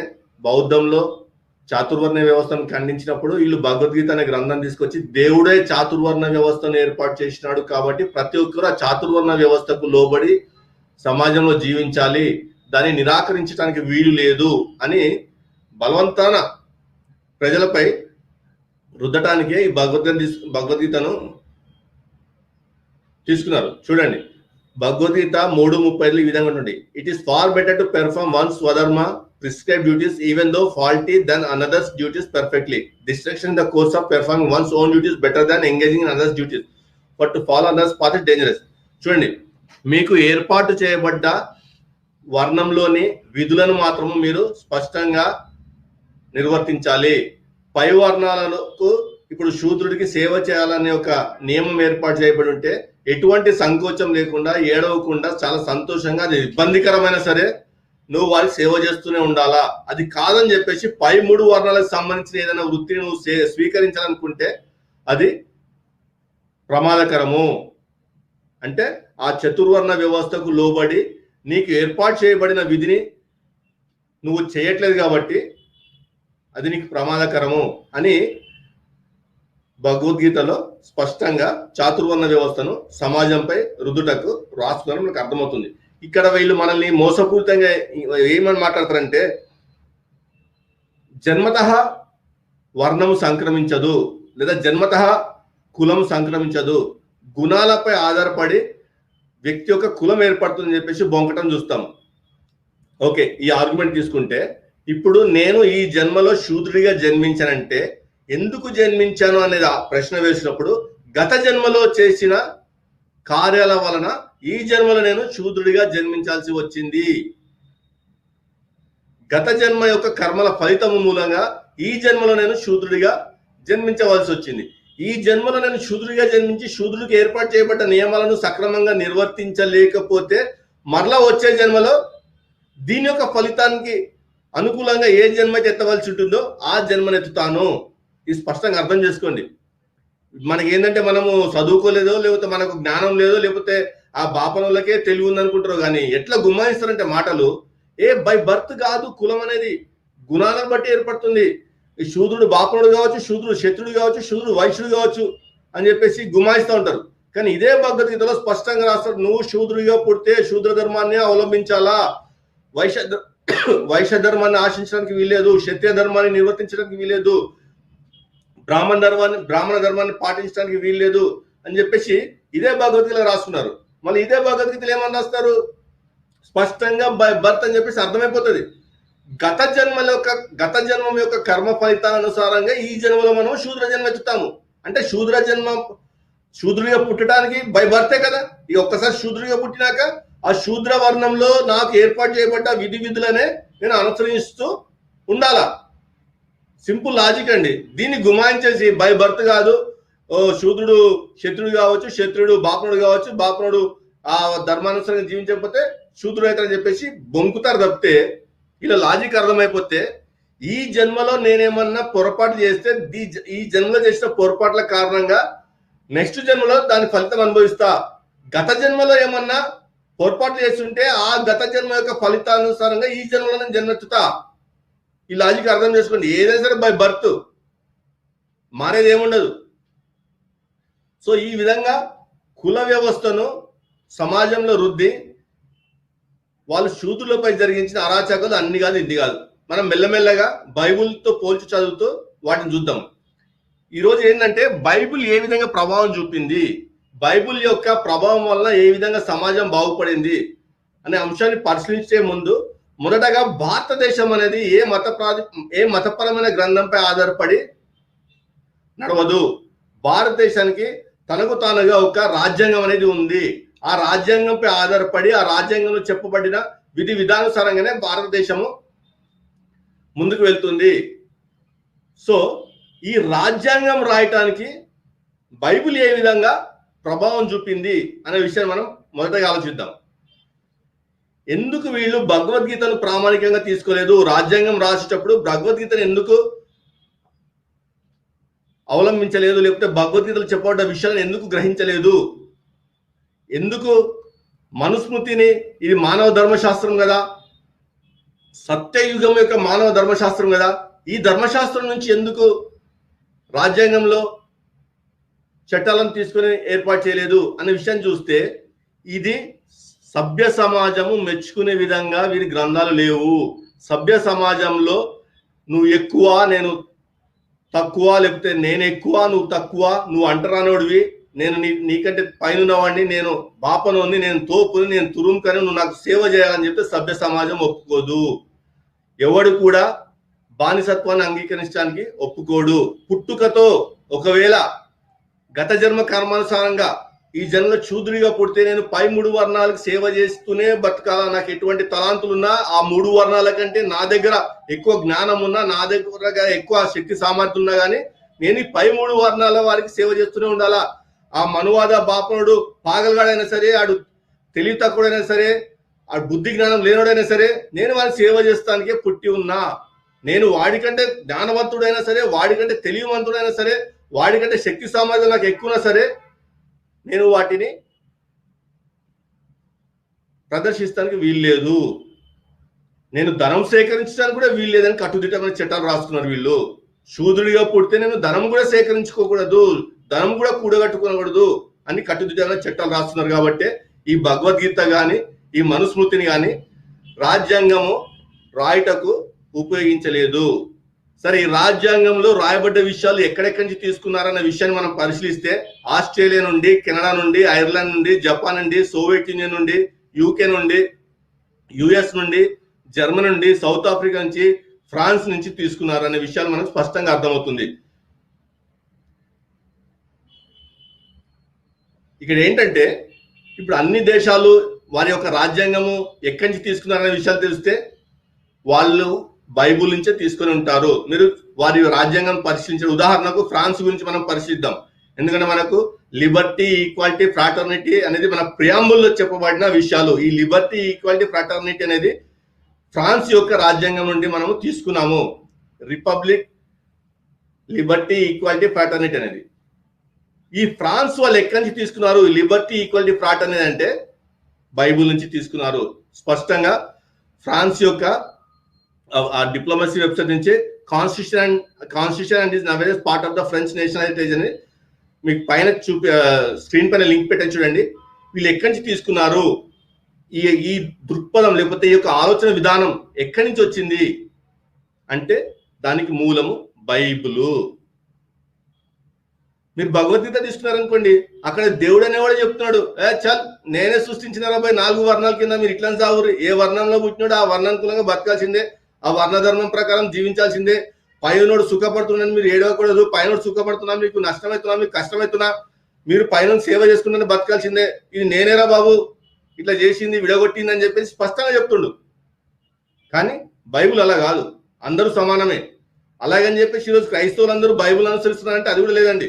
క్రైస్తవ్యంలో కూడా ఈ బ్రాహ్మణులు క్రైస్తవులుగా మారి ఈ కులతత్వాన్ని క్రైస్తవంలో కూడా తీసుకొచ్చి ఈ కులగజ్జిని క్రైస్తవులు కూడా అంటగట్టినారు. ఈ సిరియన్ క్రిస్టియన్స్ అని చాలా చూస్తాం మనం. కానీ బైబుల్ గ్రంథం యొక్క దృక్పథం ఏంటి అంటే లిబర్టీ, ఈక్వాలిటీ, ఫ్రాటర్నిటీ. ఇది ముఖ్యం. మనకు మనిషి యొక్క ఆలోచన ముఖ్యం కాదు. ఇక్కడ గ్రంథంతో పోల్చినప్పుడు గ్రంథంలో ఏమి చెప్పబడ్డది అనేది మనకు ముఖ్యం. ఈ బైబుల్లో ఈ విధంగా చెప్పబడింది కాబట్టి ఈ దృక్పథాన్ని, ఈ ఆలోచనని ఫ్రాన్స్ వారు స్వీకరించినారు. ఈ ఫ్రాన్స్ యొక్క రాజ్యాంగం నుండి మన రాజ్యాంగంలోనికి విషయాలు తీసుకుంటున్నప్పుడు ఈ లిబర్టీ, ఈక్వాలిటీ, ఫ్రాటర్నిటీ అనే విషయాలు తీసుకున్నారు. అంటే ఇండైరెక్ట్ గా బైబులే భారత రాజ్యాంగంలో లిబర్టీ, ఈక్వాలిటీ, ఫ్రాటర్నిటీ అనే అంశం ప్రవేశపెట్టడానికి కారణం అని చెప్పేసి మనం స్పష్టంగా అర్థం చేసుకోవచ్చు. ఈ మధ్య కొందరు వస్తారు బౌద్ధ ధర్మం నుంచి తీసుకున్నారు అని అది చెప్తానికి ప్రయత్నిస్తారు. కానీ మనకు ఎవిడెన్స్ కావాలా. నేను నోటికి ఏదో అది వాగేయచ్చు, అది కాదు. నేను చాకచక్యంగా మాట్లాడగలిగి, చతురతతో కూడా నేను మాట్లాడగలిగి, నా ప్రజెంటేషన్ నా తెలివితో ప్రదర్శిస్తే కాదు. నాకు మాట్లాడడం చేత కాకపోయినా నేను ఎవిడెన్సెస్ ప్రవేశపెట్టి వెరిఫైబుల్ ఎవిడెన్సెస్ చూపిస్తూ ఫ్యాక్ట్స్ మాట్లాడితేనే నా మాటకు విలువ. ఇంత పబ్లిక్ గా వచ్చేసి మాట్లాడుతున్నప్పుడు అటువంటి జాగ్రత్తలు తీసుకోవాలా ఎప్పుడైనా సరే, ఎవరైనా సరే, లేకపోతే నవ్వుల పాలవుతాం. ఈ లిబర్టీ, ఈక్వాలిటీ, ఫ్రాటర్నిటీకి కారణము బైబులు. మనం దాన్ని ప్రియాంబుల్లో చూస్తాం. We the people of India having solemnly resolved to constitute India into sovereign, socialist, secular, democratic republic. ఇది కూడా ఫ్రాన్స్ నుంచి వచ్చింది, రిపబ్లిక్ అనే పదం కూడా. And secure to all citizens justice, social, economic and political, Liberty of thought, expression, belief, faith and worship, equality of status and of opportunity and to promote among them all, fraternity assuring the dignity of the individual and the unity and integrity of the nation. స్పష్టంగా దీనికి Bible మూల కారణము. ఇదే బాబాసాహెబ్ అంబేద్కర్ స్పష్టంగా హిందూ రాజ్యం అనేది ఏర్పడితే లిబర్టీకి, ఈక్వాలిటీకి, ఫ్రాటర్నిటీకి ప్రమాదకరము అని చెప్పేసి చెప్పినారు. ఇక్కడ ప్రతి ఒక్క భారతీయ పౌరుడికి బాధ్యతలు ఉన్నాయి. ఆర్టికల్ 51 చూస్తే ప్రతి భారతీయ పౌరుడు ఫండమెంటల్ డ్యూటీస్ పాటించాలా. అందులో ఒకానొక డ్యూటీ ఏంటంటే స్పష్టంగా రిలీజియస్ హార్మోనీ పాటించాలా, మతాల మధ్య చిచ్చు పెట్టకూడదు, కమ్యూనల్ పాలిటిక్స్ అసలు చేయకూడదు. ఇది ప్రతి భారతీయ పౌరుడి యొక్క ప్రాథమిక బాధ్యత. ఈ బాధ్యతను విస్మరించి ఈరోజు ఆంధ్రప్రదేశ్లో బీజేపీ కానీ, టీడీపీ కానీ, పవన్ కళ్యాణ్ కానీ ప్రవర్తిస్తున్నారు. అంటే వీళ్ళు రాజ్యాంగానికి వ్యతిరేకంగా ప్రవర్తిస్తున్నారు, రాజ్యాంగ ఉల్లంఘనకు ప్రజలను ప్రోత్సహిస్తున్నారు. అంటే వీళ్ళు దేశానికి వ్యతిరేకంగా పనిచేస్తున్నారు, దేశానికి వ్యతిరేకంగా ప్రజలను రెచ్చగొడుతున్నారు. ఇది భగవద్గీత నేర్పే ఒక గుణం. బైబిల్ అట్లా నేర్పదు. బైబిల్ ఏమంటది? Liberty, equality, fraternity. ఈ భగవద్గీత ప్రభుత్వం అంటే ఏంది? వేరే మతపోని కించపరచు, వేరే మతపోని హేళన చేయి, వేరే మతపోని అవమానపరచు, సమాజంలో ఇతర మతాలను గౌరవించొద్దు. ఇది భగవద్గీత నేర్పే పాఠం. నిన్న ఒక ధర్మ మార్గం ఛానల్లో చూసిన ముస్లిం పేరు మర్చిపోయినా. ఆయన పేరేందన్నా? బొక్కలాటరా కాదన్నా, ముదిగొండ శివప్రసాద్. ముదిగొండ శివప్రసాద్. ఈ మధ్య ఈ వీడియోస్ డిలే ఉంది కదా, కామెడీ చేయట్లేదు ఈ మధ్య. ఆ కామెడీ చూస్తే నాకు ఈ ముసలోడు కాటి కాలు తప్పుకొని కూర్చున్నాడు, ఇవాళ రేపు పోతాడు. ఒక ఇటువంటి ద్వేషాన్ని మనసులో కనుక హృదయంలో పెట్టుకొని జీవిస్తే ఓ 100 రోజులు బతికేటాడు 10 రోజులనే కాలం చేస్తా అనిపించింది. పాపం ముసలోని ఏమనొద్దు, పాపం అని ఇక జాలి పెట్టించుకుంటే. అంటే నెక్స్ట్ వీక్ దరువు పెడతాం అనుకో, ఆ సార్ చెప్పిన సబ్జెక్టు, ఆ సార్ ఎంత భాషా కోవిదులో, బహుభాషా కోవిదులో చూద్దాం. సొలొమోన్ అంట సూర్యదేవత ఆరాధన చేసిండ, సూర్యదేవుని గుడి కట్టించిండట. దావీదు అంట మళ్ళీ ఏమంటుండే, ఏమలత అంటే అమ్మమ్మని సంబోధిస్తుంది. మరి ఈయన యవ్వన ప్రాయుడే, 16 ఏళ్ళ పడుచు పిల్లగాడే, బాలకుమారుడు. సో ఈ ముదిగొండ శివప్రసాద్ కూడా వీడియోలో మాట్లాడుతూ ఏమనంటే, సండే స్కూల్ కి పోతే సంపూర్ణి రేపులు జరిగి నేర్పిస్తానని చెప్తారంట. ఆయనకి దిమాగ్లో కూడా లేదనుకున్నాను. అంటే 116 పుస్తకాలు రాసిన అంటుండు. 116 పుస్తకాలు నువ్వు రాసినావో, లేకపోతే ఎవరిదో సబ్జెక్ట్ తీసుకొని నీ పేరు వేసుకున్నావో, దేవునికి తెలవాలా కానీ నీకు తెలవాలా, లేకపోతే ఆ రాష్ట్రంలోకి తెలవాలా? ఇప్పుడు ముందు ముదిగొండ శివప్రసాద్ ఏది మాట్లాడాలన్నా క్రిస్టియానిటీ గురించి క్రైస్తవులకి క్షమాపణ చెప్పిన తర్వాత ఏదైనా మాట్లాడాలి. ఎందుకు? యేసుక్రీస్తుకు మేనమామ ఉన్నాడు అని చెప్పి తప్పుడు వీడియోలు, తప్పుడు మాటలు మాట్లాడాడు చాలా చోట్ల. కాబట్టి ఈ విధంగా తప్పుడు మాటలు మాట్లాడుతున్నాడు. యోనా చేప కడుపులో 1 వారం రోజులు ఉన్నాడని, ఆ తర్వాత యోహాను సువార్తలో 24వ అధ్యాయం ఉందని, ఇట్లాంటివన్నీ కూడా ఆయన ఏదేదో మాట్లాడుతూ ఉన్నాడు. కాబట్టి వీటన్నిటి తప్పుడు విషయాలు మా నిమిత్తం ఆయన ముందు క్షమాపణ చెప్పిన తర్వాత ఏదన్నా కానీ మాట్లాడాలి క్రిస్టియానిటీ. బహుభాషా కోవిదుడు కదా, లింగ్విస్టిక్ స్పెషలిస్ట్ కదా. ఈ ముదిగొండ శివప్రసాద్ కూడా అసందర్భమైనా సరే ఈ సందర్భంగా నేను ఒక ప్రశ్న వేస్తున్నా. నీకు చాతనైతే నువ్వు పెద్ద పోటుగానివి, ప్రొఫెసర్వి, ఉస్మాన్ యూనివర్సిటీ ప్రొఫెసర్వి, పిహెచ్డి స్కాలర్వి కదా. మీ సంస్కృత భాషకు అక్షరమాల లేనప్పుడు ఈ దేవనాగరి అనే అక్షరమాలను ఉపయోగించిన సంస్కృత భాషలో సంస్కృతం మీ దైవ గ్రంథాలు రాసుకున్నప్పుడు ఎప్పుడు రాసినారు? చాతనైతే సమాధానం చెప్పు. ఇంట్లో కూర్చొని తొడలగొట్టుడు కాదు. ఇప్పుడు ఈయన పెద్ద చరిత్రకారుడు అని కథలు చెప్తా ఉంటాడు కదా, మరి భాష ఎప్పుడు వచ్చిందో తెలియదా? ఆ మాత్రం అదే చెప్పమంటే అన్నీ తెలుసు, అన్ని దాచిపెడతాడు అట్లా బయటికి రానికుండా. అట్లాంటివి వాళ్ళకి డ్యామేజ్ కలిగాయి, ఇబ్బంది కలిగాయి మాత్రం మొత్తం దాచిపెడతాడు. వీక్షకులారా, వీళ్ళ మైండ్ సెట్ ఎట్లా ఉంటదంటే, ఇది శ్మశానంలో నక్కలు కాపలా కాస్తూ ఉంటాయి. ఎందుకు కాపలా కాస్తాయి? అందరు వెళ్ళిపోయినాక శవాలను బిక్క తినాలని చెప్పేసి. వీళ్ళు కూడా ఈ నక్కలను పోలి జిత్తుల వారి నక్కలు ముసలు వయసు అయిపోయింది కానీ వీళ్ళు కూడా ఏంటంటే ఎక్కడనేమన్నా క్రైస్తవుల వల్ల ఏదైనా చిన్న ఇన్సిడెంట్ జరిగిందో చూస్తారు. ఆ ఇన్సిడెంట్ దొరకగానే దాన్ని పట్టుకొని ఇక ఆటా ఉంటారు. ఉదాహరణకు ప్రవీణ్ కుమార్ ఇన్సిడెంట్ జరిగింది. ఆయన సంవత్సరం క్రితమో 2 సంవత్సరాల క్రితమో ఆ తెల్లోనికి ఇంటర్వ్యూ ఇచ్చినప్పుడు ఏదో వాగిండు, అది ఇప్పుడు వైరల్ అవుతూ ఇక నిన్నంతా అదే స్టోరీ ఏబిఎన్ లా. అరే ఒక్కడు చేసిన దానికి మొత్తం సమూహాన్ని అలా ప్రశ్నించడానికి మీరు ఎవరు రాయా? ఇప్పుడు నిత్యానంద గారు అమ్మాయిలను రేప్ చేసిండు, అమ్మాయిలను మోసం చేసిండు, భారతదేశం యొక్క సొమ్మునంతా దోసుకుపోయి కైలాస పర్వతం ఏర్పాటు చేసుకున్నాడు. ఇక నిత్యానంద గారు అట్లా చేసిన చెప్పేసి ప్రతి ఒక్కరు ఇట్లా చేస్తాడు, లేకపోతే ప్రతి బాపురోడు ఇట్లా చేస్తాడని చెప్పేసి మేము మాట్లాడుతూ ఒప్పుకుంటారా? ఇప్పుడు మెహర్ బాబా గారు చిన్న పిల్లలను రేప్ చేసిండు, బ్రహ్మ జ్ఞానం ఉంది కాబట్టి నేను రేప్ చేయడానికి హక్కు కలిగిన వాడని చెప్పిండు. ఇక బాపనోళ్ళంతా ఇంతరా, ఇక బాపనోళ్ళు అంటే బ్రహ్మ జ్ఞానం ఉంది కాబట్టి వాళ్ళంతా రేపులు చేయడానికి హక్కుదారులు అని చెప్పేసి మాట్లాడమంటావా? ఇప్పుడు ఆదిత్యనాథ్ ప్రభుత్వంలో బాపనుడు 50 ఏళ్ళ ముస్లాంను రేప్ చేసి చంపేసిండు. ఇక బాపనోళ్ళంతా ఇంత చెప్పమంటావా? ఒప్పుకుంటారా? ఇక హైందవ సమాజం అంతా ఇంతే, బాపన సమాజం అంతే అంటే ఒప్పుకుంటారా? కాలుతారు కదా మీకు. వీలైతే లీగల్ నోటీస్ పంపిస్తానికి ట్రై చేస్తారు, వీడు ఎక్కడ దొరుకుతారు ఎట్లా పట్టుకుని ట్రై చేస్తారు. మేము ఏదైతే చట్టాన్ని ఉపయోగించుకోలేమో ఆ చట్టాలను మీరు ఉపయోగించుకొని మళ్ళా ఆ రాజ్యాంగాన్ని ద్వేషిస్తూ ఆ రాజ్యాంగంలో మీకు ఇవ్వబడ్డ చట్టాలను ఆసరా చేసుకుని మా పైన పోరాటం చేయడానికి సిద్ధపడతారు. అదే మీరు గోసిలు ఊడిపోతుంటే కూడా ఇండ్లలో కూర్చొని పొదలు కొడతా ఉంటారు. రండ్రా బాబు మరి డిస్కస్ చేద్దామంటే రాదు. వాడు చీప్ అంటే ఇది చీప్ అంట.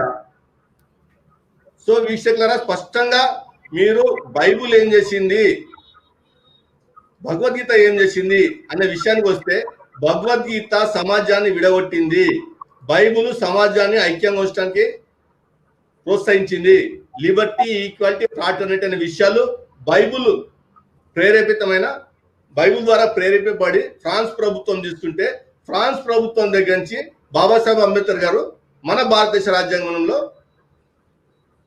ఇమిడ్చారు. అందుకనే భారతదేశం యొక్క ప్రాచీన మానవ ధర్మశాస్త్రమైన మనుస్మృతిని పక్కన పెట్టేశారు. డిసెంబర్ 20న దాన్ని తగలబెట్టారు కూడా. ఇది మానవుడు ఆచరించడానికి వీలు లేని పుస్తకము, ఇది దైవ గ్రంథం అని చెప్పడానికి వీలు లేని పుస్తకము. దేవుడు అనేవాడు స్వయంగా ఈ వర్ణ వ్యవస్థ నేనే స్థాపించాను, నేనే విడగొట్టినాను సమాజాన్ని, నేనే మీలో అసమానతలు తీసుకొచ్చాను చెప్పేటప్పుడు వాడు దేవుడే కాదు. వాడి ద్వారా చెప్పబడ్డది దేవ వాక్య కాదు, తగలబెట్టి పడేసాడు. ఈ భగవద్గీత కూడా స్పష్టంగా చెప్తాడు, నేనే సృష్టించిన మానవ జాతిని 4 వర్ణాలుగా, ఒకటి తక్కువ ఒకటి ఎక్కువ నేనే సృష్టించిన అని చెప్తున్నాడు. కాబట్టి ఇది సమాజానికి ఎటువంటి మేలు చేయదు, సమాజంలో అసమానత్వం తీసుకురావడానికే ఈ గ్రంథము. యోగి ఆదిత్యనాథ్ ప్రభుత్వమే మనకు ప్రత్యక్ష సాక్ష్యము. యోగి ఆదిత్యనాథ్ ప్రభుత్వంలో అమ్మాయిలను రేప్ చేస్తున్నారు, తల్లిదండ్రులు తెలియక రాత్రి తగలబెడుతున్నారు. ఎందుకురా తగలబెట్టినావు, కనీసం చివరి చూపన్న తల్లిదండ్రులకు దక్కని అంటే కరోనా అందుకే తగలబెట్టినామని చెప్తున్నారు సిగ్గు లేకుండా. మళ్ళా 50 సంవత్సరాల ముస్లాంను బాపనోడు గుడికి వస్తే రేప్ చేస్తే దానికి సమాధానం లేదు అంటే ఇప్పుడు అందరిని అదే కోవలకు తీసుకొచ్చి కట్టమంటావా? నెక్స్ట్, ఈ భగవద్గీత అనేది అన్టచబిలిటీని ప్రోత్సహిస్తే, బానిసత్వాన్ని ప్రోత్సహిస్తే, బైబుల్ దీన్ని అరికట్టింది భారతదేశంలో. చూడండి, మహాభారతంలో ఇది ఈ విధంగా ఉంటుంది. వన్ బికమ్స్ ఏ బ్రాహ్మణ through original creation are birth. పుట్టుక ద్వారానే, బై బర్తే బ్రాహ్మణ గాని, క్షత్రియ గాని, వైశ్య గాని, శూద్ర గాని అవుతారు. ఈ శూద్రుడు అనేవాడు పై 3 వర్ణాలకు సేవ చేయాల్సిందే. ఎటువంటి సంకోచం లేకుండా, ఎటువంటి ఏమంటారు బాధ కలిగినా కానీ ఏడవకుండా వాళ్ళకు సేవ చేయాల్సిందే. పై 3 వర్ణ వాళ్ళు సుఖపడుతుంటే వాళ్ళని చూసి ఏడవకుండా సేవ చేయాలి కింది వర్ణపోడు. అప్పుడు సేవ చేస్తేనే మళ్ళీ నెక్స్ట్ జన్మలో మోక్షం పొంది ఈ కర్మ యొక్క ఈ చేసుకున్న కర్మానుసారమైన ఫలితం బట్టి జన్మెత్తుతాడు. ఇది భగవద్గీత చెప్పేది. భగవత్ ఖురాన్ కూడా స్పష్టంగా ఉంటది. Brahman, Kshatriyas and Vaishyas by virtue their original birth and second birth through their ఉపనయన.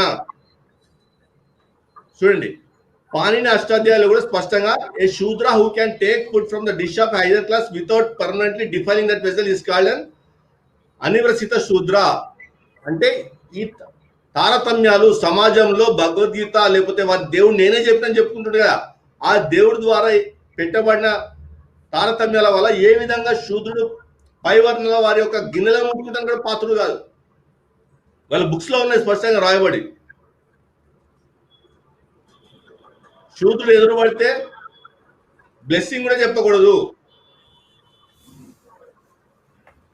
ఇట్లా వాళ్ళ గ్రంథాలు సమాజాన్ని విడగొడితే మన ధర్మశాస్త్రం ఇంకా స్పష్టంగా రాసి ఉంటుంది. నిస్సంశయంగా బ్రాహ్మణుడు తన సేవకుని ధనాన్ని ఆశించవచ్చు, కారణం దాసరికం చేసేవారికి స్వంత ధనం ఉండదు. అయితే ఇలా చేయడం ఆపత్ సమయంలోనే బలిమిన ఇది వాళ్ళు కల్పించిందమ్మా. ఇది బ్రాకెట్లు ఎప్పుడైతే ఇట్లా పెట్టిరో అది పైన ఒరిజినల్ శ్లోకంలో లేదని అర్థం చేసుకోవాలా. ఈ బ్రాకెట్లో పెట్టి రాసింది ఒరిజినల్ శ్లోకంలో లేదని అర్థం చేసుకోవాలా. సో బాపనులకు వాళ్ళ దాసులు అంటే శూద్రుల ధనాన్ని తీసుకునే హక్కు ఉంది, శూద్రునికి సొంత ధనం ఉండకూడదు. ఇట్లా రాస్తున్నారు ఇలా గ్రంథాల్లో. కానీ 1775 లో ఈస్ట్ ఇండియా కంపెనీ 1773 యాక్ట్ ఒకటి తీసుకొచ్చింది. ఇది Nandakumar Dev became the first ever Brahmin to be convicted of murder. ఇక్కడ ఏంటంటే ఈ బ్రాహ్మణుడు మర్డర్ చేస్తాడు. మర్డర్ చేసినప్పుడు వీళ్ళ గ్రంథం ప్రకారం బ్రాహ్మణుని చంపడానికి వీల్లేదు, బ్రాహ్మణుడు ఏం చేసినా కానీ మనం చంపడానికి వీల్లేదు. మర్డర్ చేసిండు అని ఊళ్ళకి వెళ్ళగొట్టరు, కానీ ఆయనకి ఆస్తి నష్టం చేయొద్దు, ఆయనకి ప్రాణహాని కలిగించద్దు. ఇది వాళ్ళ నియమం. కానీ ఇక్కడ మొట్టమొదటిసారిగా ఒక బ్రాహ్మణుడు మర్డర్ చేసినందుకు శిక్ష పొందుతున్నాడు. ఎప్పుడండి? 1775లో. అంటే అప్పటి వరకు ఇలా అరాచకాలు కొనసాగుతూనే ఉన్నాయి.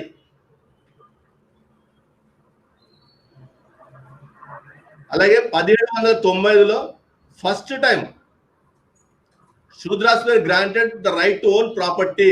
మొట్టమొదటిసారిగా శూద్రులకు ఆస్తి హక్కు కల్పింపబడింది. ఈ బైబుల్ ప్రభుత్వం వచ్చినాకనా లేకపోతే అంతకుముందున్న భగవద్గీత ప్రభుత్వం వీళ్ళకి ఇచ్చింది హక్కులు? బైబిల్ ప్రభుత్వం వచ్చినాక కదా వీళ్ళకి హక్కులు వచ్చినాయి. 1813 బానిసత్వాన్ని తీసివేయటానికి, అబాలిష్ చేయడానికి చట్టాన్ని ఏర్పాటు చేసినారు. ఎవరి వల్ల వచ్చింది? బైబిల్ వల్లనే కదా. భగవద్గీత లేదు కదా. భగవద్గీత అయితే నువ్వు శూద్రుని కాబట్టి బానిసగా బతుకోవాలా అని కదా మీరు డిసైడ్ చేసింది. బ్రిటిష్ ప్రభుత్వంపై క్రైస్తవ మిషనర్లు ఒత్తిడి తీసుకొచ్చి ఈ అన్ని చట్టాలు చేయించినారు. అందుకే వీళ్ళకు క్రైస్తవ మిషన్ అంటే మంట. క్రైస్తవ మిషనర్లు భారతదేశంలో చేసిన పనుల గురించి ఎక్కడ కూడా మీకు చరిత్రలో స్పష్టంగా రాయబడలేదు. ఈ హిస్టోరియన్స్ కూడా క్రైస్తవులు భారతదేశం చేసిన సేవని దాచిపెట్టినారు. ఈ స్లేవరీ అబాలిషన్ యాక్ట్, లేకపోతే శూద్రులకు ఆస్తి హక్కు కావాల్సిన చట్టము, లేకపోతే చట్టం ముందు అందరూ సమానమే, ఎవడు తప్పు చేసినా బాపునుడైనా సరే, శత్రుడైనా సరే, వైశ్యుడైనా సరే, శూద్రుడైనా సరే శిక్ష పడి తీరాల్సిందే. ఇవన్నీ మిషనరీలు బ్రిటిష్ ప్రభుత్వంపై ఒత్తిడి తీసుకొచ్చి చేపించిన చట్టాలు. బ్రిటిష్ ప్రభుత్వము క్రైస్తవ మిషనరీలకు వ్యతిరేకంగా పనిచేసేది. క్రైస్తవ మిషనరీలను వీరి యొక్క పాలనలో చంపుతున్నా, కొడుతున్నా కళ్ళు మూసుకొని కూర్చుంది బ్రిటిష్ ప్రభుత్వం. మేము అందులో ఏలు పెట్టామని చెప్పేసి కొన్ని ఏళ్ళ వరకు మిషనరీలను అడుగుపెట్టనేలే. కొన్ని ఏళ్ళ వరకు భారతదేశంలో విలియం కేరీ కూడా అంటే తెలియకుండా వరల్డ్ లో దొంగతనంగా వస్తాడు ఇండియాకి. అదే ఎందుకంటే అప్పుడున్న బ్రిటిష్ గవర్నమెంట్ అనేది ఎల్లో చేయట్లా మిషనరీ. ఆయన డచ్ ప్రాంతంలో దిగుతాడు, వీళ్ళు దిగనీయకపోతే వీళ్ళ ప్రాంతంలో. అవును. 1835లో శూద్రులకు కుర్చీలో కూర్చున్న హక్కు కోసం చట్టం కల్పించారు. ఇంత దారుణమా? ఒక చట్టం వచ్చి సంస్కరించవలసిన అవసరం ఏర్పడుతుందంటే మరి ఆ బైబుల్ యొక్క ప్రభావంతో క్రైస్తవ మిషనరీలు బ్రిటిష్ ప్రభుత్వంపై ఒత్తిడి తీసుకొచ్చి బ్రిటిష్ ప్రభుత్వం మెడలు వంచి ప్రజల సంక్షేమంగా చట్టాలు చేయించింది కాబట్టి ఈ విధంగా ఉంది భారతదేశం. అదే మీ భగవద్గీతలో స్పష్టంగా చెప్పేసాడు, అరే నోరు మూసుకొని కూర్చోరి, నేనే విడగొట్టిన 4 వర్ణాల కింద శూద్రుడిగా పుట్టినావంటే పై 3 వర్ణాలకు సేవ చేయాల్సిందే. నువ్వు సేవ చేస్తేనే నీకు నెక్స్ట్ జన్మల మోక్షం దొరుకుతుంది. బెదిరించి పని చేయించారు బానిసత్వంలా. ఆయనకి ఆలోచన తీసేసి ఇక శూద్రంగా ఉంటే ఈ తలరాత్ర భయం మా కర్మ అని చెప్పేసి అండనే మగ్గిపోయారు.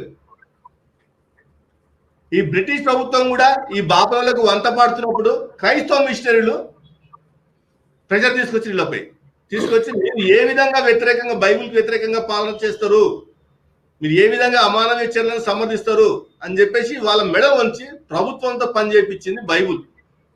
అదే ఇప్పుడు ప్రభుత్వంతో మైనార్టీలను హరాస్ చేస్తూ ప్రభుత్వ అండదండలతో స్త్రీలను రేప్ చేస్తూ, ఇది మీ భగవద్గీత ప్రభుత్వం ఉంది కదా, యోగి ఆదిత్యనాథ్ ప్రభుత్వం, ఏం జరుగుతుంది అక్కడ? ఆడపిల్లలను రేప్ చేయాలా, దళితులను తన్నాలా, కొట్టాలా, వాళ్ళకి ఎటువంటి స్వేచ్ఛ ఉండదు, స్వాతంత్రం ఉండదు. ఆడు గుర్రం ఎక్కితే కొట్టాలా, ఆడు మీసం వెలిస్తే కొట్టాలా, శూద్రుల ఆడపిల్ల కనబడితే రేప్ చేయాలా, దళితుల అమ్మాయి కనబడితే రేప్ చేయాలా, మళ్ళా తల్లిదండ్రులకు ఆ రేప్ చేసినాక చంపినాక శవాన్ని కూడా అప్పచెప్పలేదు, తీసుకపోయి కాలబెట్టేయాలా. ఎవడు ప్రశ్నించేదే లేదు. ఇక్కడ బైబుల్ ప్రభుత్వం మెడల నుంచి కూడా పని చేయించింది. మరి మీ భగవద్గీత ఎందుకు చేయిస్తుంది? ప్రభుత్వం మెడల్ వంచి అరే ఆ బాపురాడు అంటే ఎవడో 50 ఏళ్ళ ఆడపిల్ల ముస్లాంని రేప్ చేసినట్టు శిక్ష అని చెప్పి ఎందుకు చెప్తలేదు? అదే భగవద్గీత ప్రభుత్వం చెప్పి అరే ఆ పిల్లని రేప్ చేసి చంపేసి తల్లిదండ్రులకు చివరి సుప్పు తగ్గకుండా తగలబెట్టిన రాబోయే ఆయనకి శిక్ష అని చెప్పి ఎందుకు చేస్తలేదు?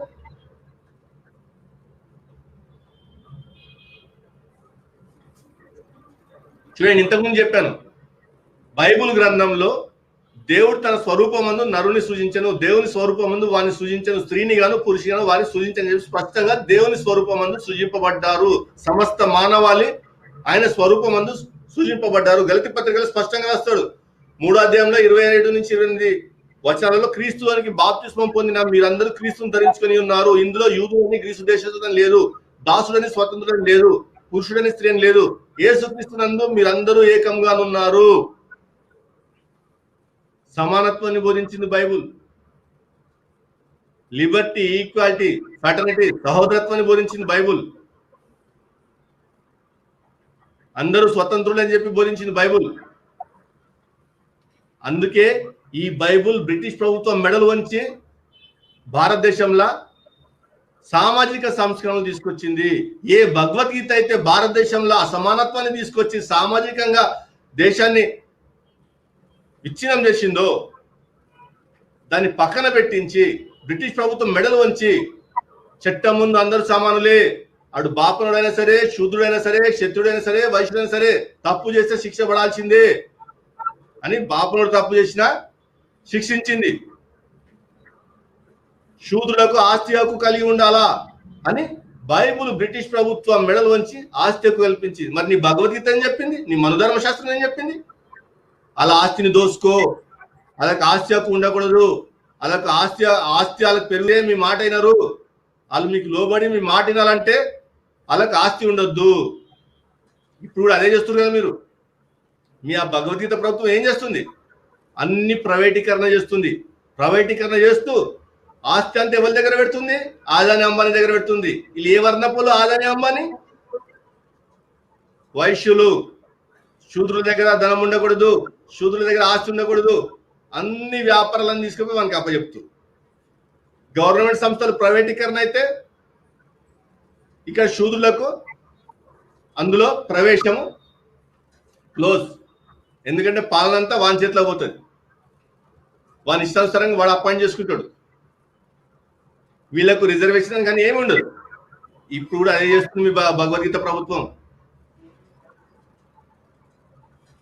అలాగే విద్యా వ్యవస్థపై బైబుల్ చూపిన ప్రభావం ఏంది, ఇలా భగవద్గీత చూపిన ప్రభావం ఏందో చూద్దాం. వీళ్ళు స్పష్టంగా ఏం రాస్తారంటే ద స్మృతి మెన్షన్స్ దట్ ఏ శూద్ర has no right to hear the Vedas. ఈ భగవద్గీత కూడా స్మృతి కిందకి వస్తుంది.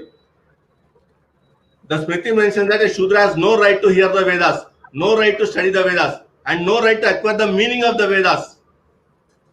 ఒకవేళ వాడు ఆ విధంగా చేస్తే, అది వినటమో చదవటమో లేకపోతే జ్ఞాపకం ఉంచుకోవటం చేస్తే, then should he happen to hear the Vedas, the expectation consists in his ears being filled with lead and lac అని చెవులలా సీసం పోయాల. ఒకవేళ వాడు జ్ఞాపకం ఉంచుకుంటే అని చంపాల, చీల్చాల. ఇది మీరు చేసారు. ఇహపర సాధకమైన అర్థశాస్త్రం శూద్రునికి బోధించరాదు, తనకు శిష్యునిగా ఉండని శూద్రునికి ఉచ్చిష్టానం పెట్టరాదు, అవిశేషం కూడా శూద్రునికి పెట్టకూడదు, సాటి బ్రాహ్మణుని దగ్గర ఉంచుకోక ధర్మము వ్రతము వంటి బోధించరాదు. చండాలులు, భక్తులు, మూర్ఖులు, ధనం చేత మదించిన వారు, బానిస జాతులు, చాకళ్ళు మొదలగు వారితో చండాలునికి బోయదాని వల్ల పుట్టిన సంతానంతో కొద్ది కాలంలో ఒక చోట నిలవాదు. ఈ కులాలను ఎక్కడి నుంచి వచ్చినాయి? ఈ మధ్య కొత్త కథలు పెడుతున్నారు. బ్రిటిష్ ప్రభుత్వం పెట్టింది క్యాస్ట్ సిస్టమ్, అంతకుముందు కులాలు లేవు అన్నప్పుడు ఈ సత్యయుగము అంటే కలియుగము, ద్వాపరయుగము, త్రేతాయుగము కంటే ముందున్న సత్యయుగంలో రాయబడిన మానవ ధర్మ శాస్త్రంలో ఈ చండాలు ఎక్కడి నుంచి వచ్చారు, భ్రష్టులు ఎక్కడి నుంచి వచ్చారు, మూర్ఖులు ఎక్కడి నుంచి వచ్చారు, చాకళ్ళు ఎక్కడి నుంచి వచ్చారు, బానిస జాతులు ఎక్కడి నుంచి వచ్చారు, బోయ జాతి ఎక్కడి నుంచి వచ్చింది, ఇదంతా బ్రిటిష్ వాడు పెడితే ఇలా అబద్ధాలకు ఒక అంతు లేదు.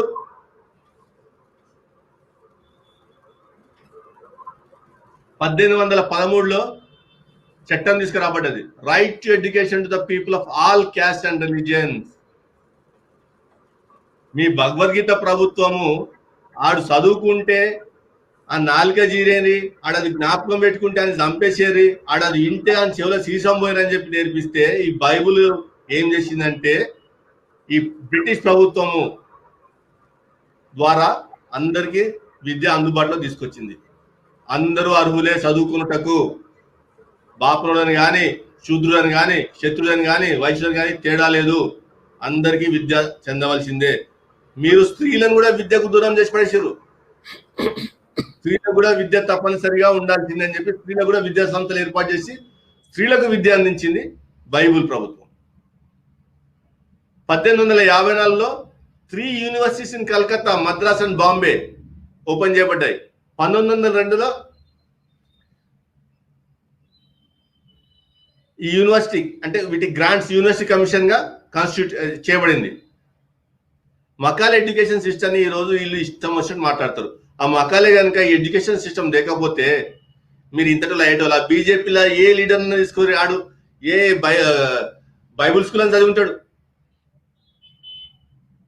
సెయింట్ జేవియర్సో, సెయింట్ ఆన్సో, సెయింట్ జోసెఫో, సెయింట్ మార్టిన్సో ఇవి ఇంట్లో చదువుంటారు. మళ్ళీ పిల్లలందరూ విదేశాలలో ఇంగ్లీష్ బళ్ళని చదువుతారు. మళ్ళీ మనకేం చెప్తారు? శిశు మందిర్లో చదివారు మీ పిల్లలని చెప్తారు. వీళ్ళ పిల్లలు మాత్రం అంగ్రేజీ స్కూళ్ళలో చదవాలా, క్రిస్టియన్ స్కూళ్ళలో చదవాలా, మన పిల్లలు మాత్రం శిశు మందిర్లలో చదవాలా. ఇది నేర్పించేది. ఇవన్నీ ఎవిడెన్సెస్ అండి. స్కూల్స్ క్రిస్టియన్ మిషనరీస్ ఏ విధంగా స్టార్ట్ చేశారు ఏంటని చెప్పేసి ఇది ఆల్రెడీ నేను చాలా వీడియోస్లో చెప్పినాను కాబట్టి నేను స్కిప్ చేస్తూ ఉంటాను. ఇవన్నీ ఎవిడెన్సెస్. మిషనరీసే స్కూల్స్ స్థాపించారు. బ్రాహ్మిన్స్ కి స్కూల్స్ ఉండేవి కానీ అందులో కేవలము బ్రాహ్మణులకే చదువు చెప్పేవాళ్ళు.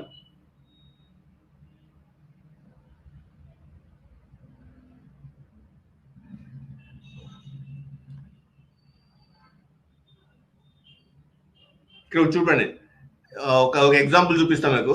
ఇది The district contains 56 Sanskrit schools, of which one village contains 5, 4 villages contains 3, 6 villages contain 2 each, and 27 villages contain 1 each. The number of teachers is the same, and their average age is 47.3 years. They are all Brahmins. Students andaru kuda Brahmins e. బోధించేది కూడా బ్రాహ్మణ్సే. ఎవరికి అవకాశం లేదు. కానీ Bible ఏం చేసింది? చదువు అనేది అందరికీ అవసరము, అందరూ చదువుకోవటానికి అర్హులే అని చెప్పేసి స్కూల్స్ స్థాపించి ఎడ్యుకేషన్ సిస్టమ్ పెట్టి అందరికి చదువు చెప్పింది. మీరేం చేశారు? స్కూల్స్ పెట్టుకున్నారు కానీ మీ పిల్లలకే చదువులు చెప్పుకున్నారు. వేరేనికి చదువు దక్కనేయాలి మీరు. ఇది ఒక రిపోర్ట్ అండి, కలెక్టర్ రిపోర్టు. ఈ బ్యూటిఫుల్ ట్రీలో ఇది ఒక బ్యూటిఫుల్ ట్రీ బుక్ అని చెప్పాలా. ఇక్కడ indigenous Indian education in the 18th century అని చెప్పేసి ధరంపాల్ అనే అతను బుక్ రచిస్తాడు. ఈ బుక్ రచిస్తూ మకాలే ఎడ్యుకేషన్ సిస్టమ్ కంటే ముందే మా దగ్గర విద్యా వ్యవస్థ చాలా బలంగా ఉంది, మా దగ్గర చాలా స్కూల్స్ ఉన్నాయి అని చెప్పేసి చాలా లిస్ట్ రాస్తాడు. ఈ స్కూల్స్ ఎవరి స్కూల్స్ మెన్షన్ చేస్తున్నారు అనే విషయం చెప్పడినా ఇది ఆ రిపోర్ట్ అంతా కలెక్టర్స్ రిపోర్ట్ తీసుకునే రాస్తుంది బుక్. ఆ కలెక్టర్ రిపోర్ట్స్ చూస్తే స్పష్టంగా అవి మిషనరీ స్కూల్స్ అని చెప్పేసి ఉంటుంది. ఈయన ఆ మాట దాచిపెడతాడు, మిషనరీ స్కూల్స్ అని చెప్పాడు. మక్కాల ఎడ్యుకేషన్ సిస్టమ్ కంటే భారతదేశంలో స్కూల్స్ ఉన్నాయని చెప్తాడు, కానీ ఆ స్కూల్స్ క్రైస్తవ మిషనరీ స్థాపించిన స్కూల్స్ అని మాత్రం చెప్పాడు. ఇది ఈ బాపనుల బుద్ధి. వీళ్ళు చెయ్యరు, చేసేటోళ్ళని చెయ్యలేరు, పలానా మంచి చేస్తామని చెప్పరు. కానీ టైంకి వచ్చినప్పుడు ఆడియన్స్ కూడా మేమే చేస్తామని చెప్పుకుంటారు. అది ఇలా దొంగ బుద్ధి. స్పష్టంగా కలెక్టర్ రిపోర్ట్ ఉంటుంది. In this collectorate there are no schools endowed by the public. Those denominated charity schools include a few institutions of that description under the immediate control of the missionary society.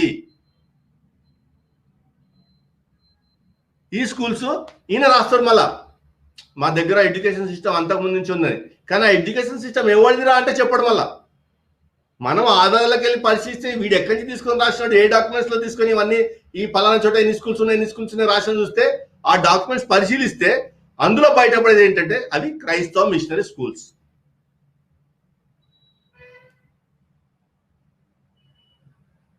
భగవద్గీతనేమో వర్ణ వ్యవస్థ సృష్టించి శూద్రులకు విద్య లేకుండా చేస్తే, Bible వచ్చేసి విద్య అందరికీ అందుబాటులో ఉండాలని చెప్పేసి భారతదేశంలో అందరికీ అందుబాటులోకి విద్యను తీసుకొచ్చింది. అందుకే ఈ రోజు వీళ్ళకు మంట. క్రైస్తవ మిషన్ అంటే మంట, క్రిస్టియన్స్ అంటే మంట. వాళ్ళని చూస్తే వీళ్ళకు కాలుతా ఉంటది. ఎందుకంటే వీళ్ళు అట్లా చేసిరు ఇట్లా చేసిరు, మేము అంతా వీళ్ళందరి మీద మేము రుబాబ్ చేస్తుంటాం, కానీ వీళ్ళు వచ్చి అందరికి చదువు నేర్పించి మాకు కంట్రోల్ తప్పించారు అని చెప్పేసి కళ్ళమంట. ఈ ప్రభుత్వాలు చూడండి, ఈ బీజేపీ వాళ్ళు, ఈ బండి సంజయ్ గాని చంద్రబాబు నాయుడు గాని వీళ్ళందరినీ వెనకాల నుండి ఆటాడిపించేది అంతా మనోద పాపనులే. వాళ్ళకి తొత్తులుగా మారి వీళ్ళు మాట్లాడుతున్నారు. తిరుపతి ఎలక్షన్స్ లా అంట బైబుల్ ప్రభుత్వం కావాలా భగవద్గీత ప్రభుత్వం కావాలా అని చెప్పేసి తెలుసుకోరని చెప్తున్నాను. మరి ఇదే బండి సంజయ్ దిమాకెడ పోయింది. నాగాలాండ్ ఎలక్షన్స్ అప్పుడు మేము క్రిస్టియన్స్ అందరినీ ఫ్రీగా ముస్లింలను జెరూసలేం యాత్ర పంపిస్తామని చెప్పేసి ఎట్లా చెప్పారు? మరి ఆడెందుకు బైబుల్కి వత్తాసు పలికిరు? ఆడెందుకు క్రైస్తవుల సంఖ్యలు ఆకిరు? సమాధానం చెప్పాలా. నెక్స్ట్, బైబుల్ ఇంపాక్ట్ అని ఉమెన్ ఎంపవర్మెంట్ చూద్దాం. భారతదేశంలో బైబుల్ యొక్క ప్రభుత్వం వచ్చిన తర్వాత స్త్రీలు ఏ విధంగా బలపడ్డారు, వారి యొక్క ఎదుగుదలకు ఏ విధంగా తోడ్పాటును అందించిందని కూడా చూద్దాం. మనుస్మృతిలో ఇట్లా ఉంటుంది: భర్త మొదలగు పురుషులు స్త్రీలను తమ ఆధీనంలో ఉంచుకోవాలి, వారు తరచుగా నిషిద్ధ రూప రస గంధాది విషయాలను ప్రవర్తించగలరు. ఎంత చండలంగా రాస్తుంది ఒక స్త్రీ గురించి. అనగా వద్దన చేయడం, వారిని అట్లా పోనివ్వక పురుషులు తమ చెప్పు చేతిలో ఉంచుకోవాలని చెప్పేసి స్త్రీ గురించి రాస్తాడు. మద్యపానం, దుష్ట సహవాసం, భర్త నిడబాసి ఉండడం, ఒక చోట కాలు నిలవక ఎప్పుడు ఎటో వెళ్తూ తిరుగుతుండాలనిపించడం, నిద్ర పొరిగిళ్ళు పలుమారు వెళ్తుండటం అనే ఈ 6 స్త్రీలు చెడిపోవడానికి మార్గాలు. ఎందుకంటే వీరికి యవ్వనం ఉండే ప్రాయంలోనే ఎక్కువ కాలం ఆ యవ్వనం నిలిపి ఉండదు కనుక రూపం ప్రాయం మంచి స్థితిలో ఉన్నప్పుడే పురుషుని వల్ల ఏదోలా సుఖపడదాం అనుకుంటారు. ఇంత చండలాగా రాస్తారు స్త్రీ గురించి. పాన్పు, పీఠం, ఆభరణాలు, కామక్రోధాలు, కపటం, పరద్రోహ చింతన, పరహింస, కుత్సితదనపు నడవడిక, తమ కంటికి నచ్చిన పురుషుని పొందాలనే యోచన. ఇది స్త్రీల గురించి ఈ విధంగా రాస్తుంటారు చండలంగా.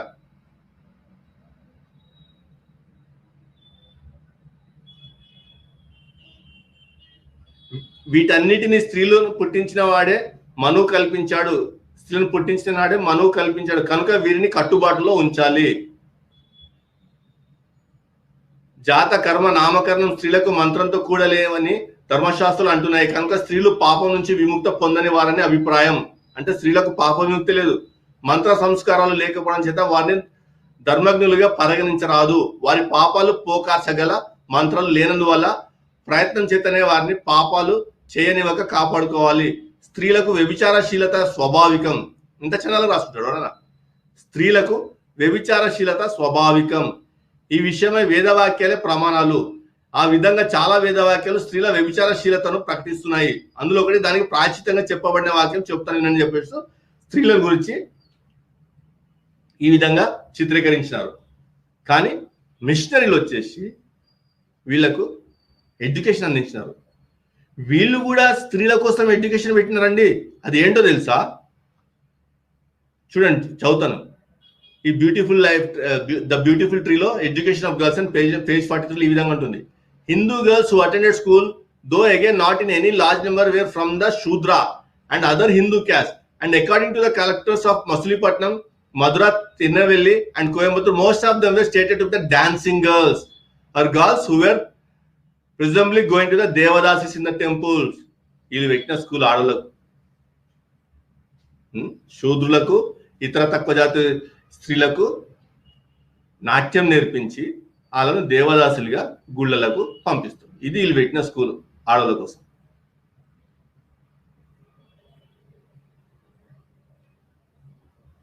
మహాభారతం ఇంకా ఘోరంగా రాస్తాడు.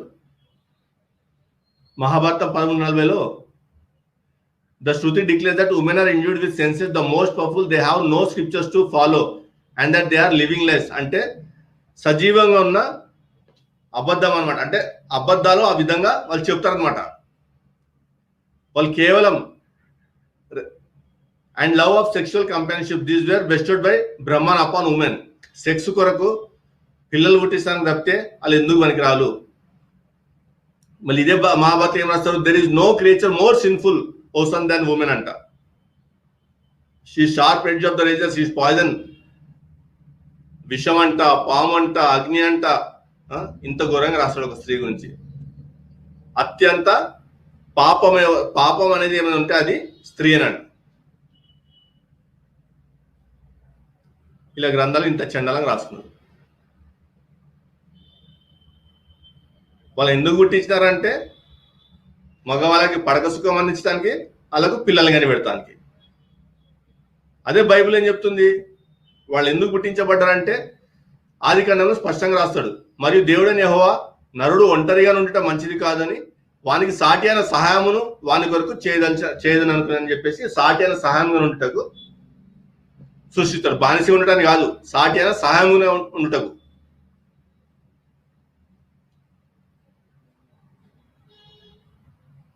వీళ్ళ గ్రంథాలు చదివితే వాళ్ళ స్త్రీల గురించి ఎంత చండాలంటే అంత చండాలు రాస్తారు. అదే బైబిల్ వల్ల ఏం మేలు జరిగిన స్త్రీలకు, వాళ్ళ కోసం స్కూల్ స్థాపించినారు. ప్రత్యేకమైన స్త్రీ పాఠశాలలు. ఇప్పుడు ఉమెన్స్ స్కూల్ అని, ఉమెన్స్ కాలేజ్ అని వింటాం కదా, గర్ల్స్ హై స్కూల్ అని చెప్పేసి ఉమెన్స్ కాలేజ్ అని వింటాం కదా. వాళ్ళకి కేవలం గర్ల్స్ హై స్కూల్ అంటే ఓన్లీ గర్ల్స్, ఉమెన్స్ కాలేజ్ అంటే ఓన్లీ ఉమెన్స్. అవి ఫస్ట్ స్టార్ట్ చేసింది ఎవరు? మిషనరీస్. బైబిల్ వల్ల స్త్రీకి విద్య అనేది భారతదేశంలో లభించింది. మీ గ్రంథాల వల్ల, లేకపోతే మీ భగవద్గీత రాజ్యం వల్ల వాళ్ళకు చదువుకునే హక్కు లేదు. వాళ్ళు ఒక పాపం కింద చూసిర్రు. వాళ్ళకి ఎంతసేపు సుఖం, శరీర సుఖం అనుభవించాలని ఆలోచించాలని చెప్పారు. లేకపోతే వాళ్ళు కేవలం మగలకు పడక సుఖం అందిస్తానికి, వాళ్ళకు పిల్లలను కనిపెడతానికి అని చెప్పి రాసుకున్నారు.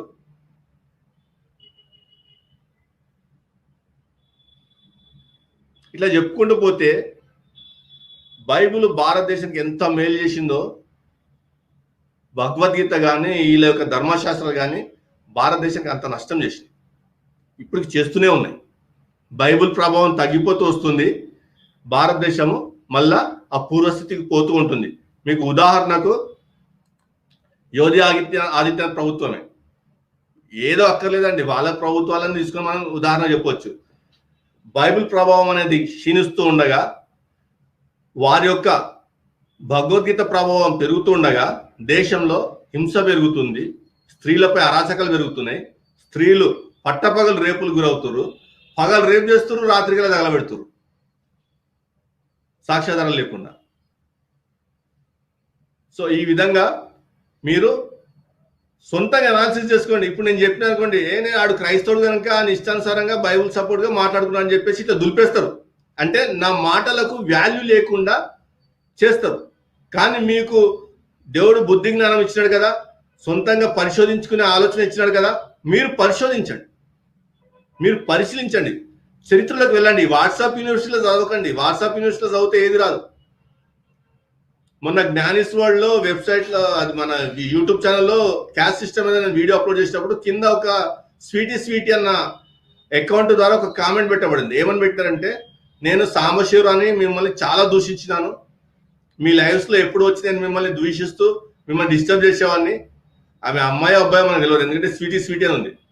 కానీ ఈరోజు నేను చాలా బాధపడుతున్నాను. నేను దేవుని నమ్ముకోవాలనిపిస్తుంది, అంటే క్రైస్తవ్యంని స్వీకరించాలనిపిస్తుంది చెప్పేసి కామెంట్ పెట్టిన. మనకి ఇప్పుడు అబద్ధాలు చెప్పి బ్రతికే అవసరం లేదు. ఉదాహరణకు అబద్ధం అంటే ఎట్లుంటుంది అంటే, ఇప్పుడు చాలా వీడియోస్ పెండింగ్ ఉన్నాయి. నెక్స్ట్ వీక్ నుంచి కొద్దిగా ఒక రోజు 2-3 రోజులు వచ్చి వీడియోస్ అన్ని క్లోజ్ చేయాలి. ఎందుకంటే ఎక్కడ ఆపినా అక్కడ మొదలుపెట్టి మళ్ళీ అందరికి ఎవరికి ఇచ్చేయాల. ఇప్పుడు శివశక్తి కరుణాకర్ వచ్చేసి ఏమంటాడు, ఈ లింగం గురించి ఏం చేయలేక అలా గ్రంథాలున్న రొచ్చంతా బయటపడ్డాక యేసు ప్రభు యొక్క సున్నతి జరిగినప్పుడు ఆ చర్మం ఉంటది కదా, ఫోర్ స్కిన్ అంట, మనం ఆ చర్మాన్ని అంట దాచిపెట్టినారంట. ఆ చర్మం వల్ల దాన్ని ఊరేగించేటోళ్ళంట. గ్రంథంలో ఉందా రాయి ఎక్కడన్నా? అది ఎక్కడన్నా బైబిల్ గ్రంథంలో రాయబడి ఉందా? అదే లింగాన్ని ఊరేగించే చూపిస్తాం మీకు ఇన్ని కౌంటర్ పెట్టేటప్పుడు. లింగాన్ని మంచిగా లింగం తయారు చేసి ఎదురుగుండా శిష్యానికి ఎర్ర రంగు పూసి మళ్ళీ బ్యాక్ సైడ్ ఇట్లా ఇక పచ్చిగా ఎక్స్ప్లెయిన్ చేస్తాను, మీరు చక్కగా అవుతారు. అది ఇట్లా ఉండి ఆ లింగాన్ని ఊరేగిస్తూ దానికి అగరత్తులు చుడుతూ ఆడోళ్ళు వచ్చి దానికి దండలు వేస్తూ దాని ముందు సాగిలో పడే వీడియో చూపిస్తాను నెక్స్ట్ వీక్ కౌంటర్ పెట్టేటప్పుడు.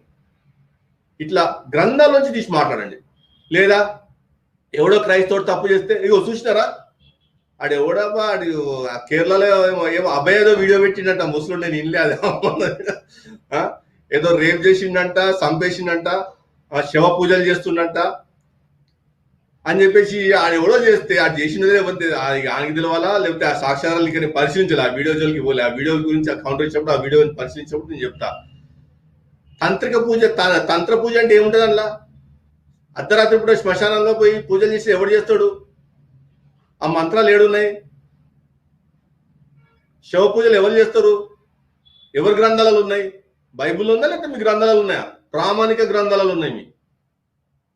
ఇవన్నీ టాపిక్ వచ్చి మాట్లాడతాం. ఇట్లా ఏంటంటే వీక్షకులారా, సబ్జెక్ట్ ఉండదు, సత్యం అనేది వాళ్ళ దగ్గర లేదు. ఆ ఉన్న అబద్ధాన్నే ప్రజలపై రుద్దాలా. ఆ ఉన్న అబద్ధాన్ని ప్రజలపై రుద్దాలంటే ఉన్న సత్యాన్ని నీరుగార్చాల, లేకపోతే ఉన్న సత్యంపై బురద జిమ్మాల. ఆ విధంగా వీళ్ళు చేస్తూ స్పష్టంగా వారు మాట్లాడాల. ఒకవేళ భగవద్గీత భారతదేశానికి ఏమైనా మేలు చేసి ఉంటే ఇగో భగవద్గీత వల్ల ఈ విధమైన మత సంస్కరణలు జరిగినాయి అని చెప్పేసి నిరూపించాల. హిందూ మత సంస్కరణ కూడా బైబుల్ వల్ల జరిగింది. ఆర్య సమాజ్ పుట్టుకురావడానికి కారణం బైబుల్. బ్రహ్మ సమాజ్ పుట్టుకురావడానికి కారణం బైబుల్. రామకృష్ణ మిషన్ పుట్టుకురావడానికి కారణం బైబుల్. నిరూపించండి బైబుల్ వల్ల వీళ్ళు ప్రభావం చెందలేదని. హిందూ గ్రంథాలలో లేని ఏకేశ్వరవాదాన్ని తీసుకొచ్చింది బైబుల్ ప్రభావం వల్ల. ఆ గుడుంబ క్యానమస్క దయానంద సరస్వతి. హిందూ ధర్మంలో మోనోథియిజం అనేది లేదు, పాలిథియిజం. వాళ్ళు నేచర్ వర్షిప్పర్స్, వాళ్ళ కంటికి కనడంతా దేవుడే. బైబుల్ అలా లేదు, సృష్టికర్తను మాత్రమే పూజించాలని ఉంటది. ఆ సిద్ధాంతాన్ని తీసుకొచ్చేసి ఇగో మా వేదాలలో కేవలం పరబ్రహ్మం గురించి చెప్పబడింది, ఇంద్రుడు బిందుడు ఇవన్నీ దేవతలు కాదు, అవి దేవుని యొక్క గుణనామాలు లక్షణాలు అని చెప్పేసి ఇప్పుడు మనకు బైబుల్ దేవుడికి వచ్చేస్తే యెహోవా రఫా అని, యెహోవా ఈరే అని, ఎల్ షడాయ్ అని చెప్పేసి ఆయన. ఇప్పుడు ఎల్ షడాయ్ అంటే సర్వశక్తిమంతుడు అని, యెహోవా రఫా అంటే వైద్యుడు అని, పరమ వైద్యుడు అని చెప్పేసి ఇట్లా ఆయనకున్న నామాలు ఉంటాయి కదా. అట్లా పోల్చి బైబుల్ యొక్క ప్రభావం వల్ల తన మతాన్ని సంస్కరించడం దయానంద సరస్వతి. వీళ్ళు వచ్చి మన కహాలు చెప్తారు కదా.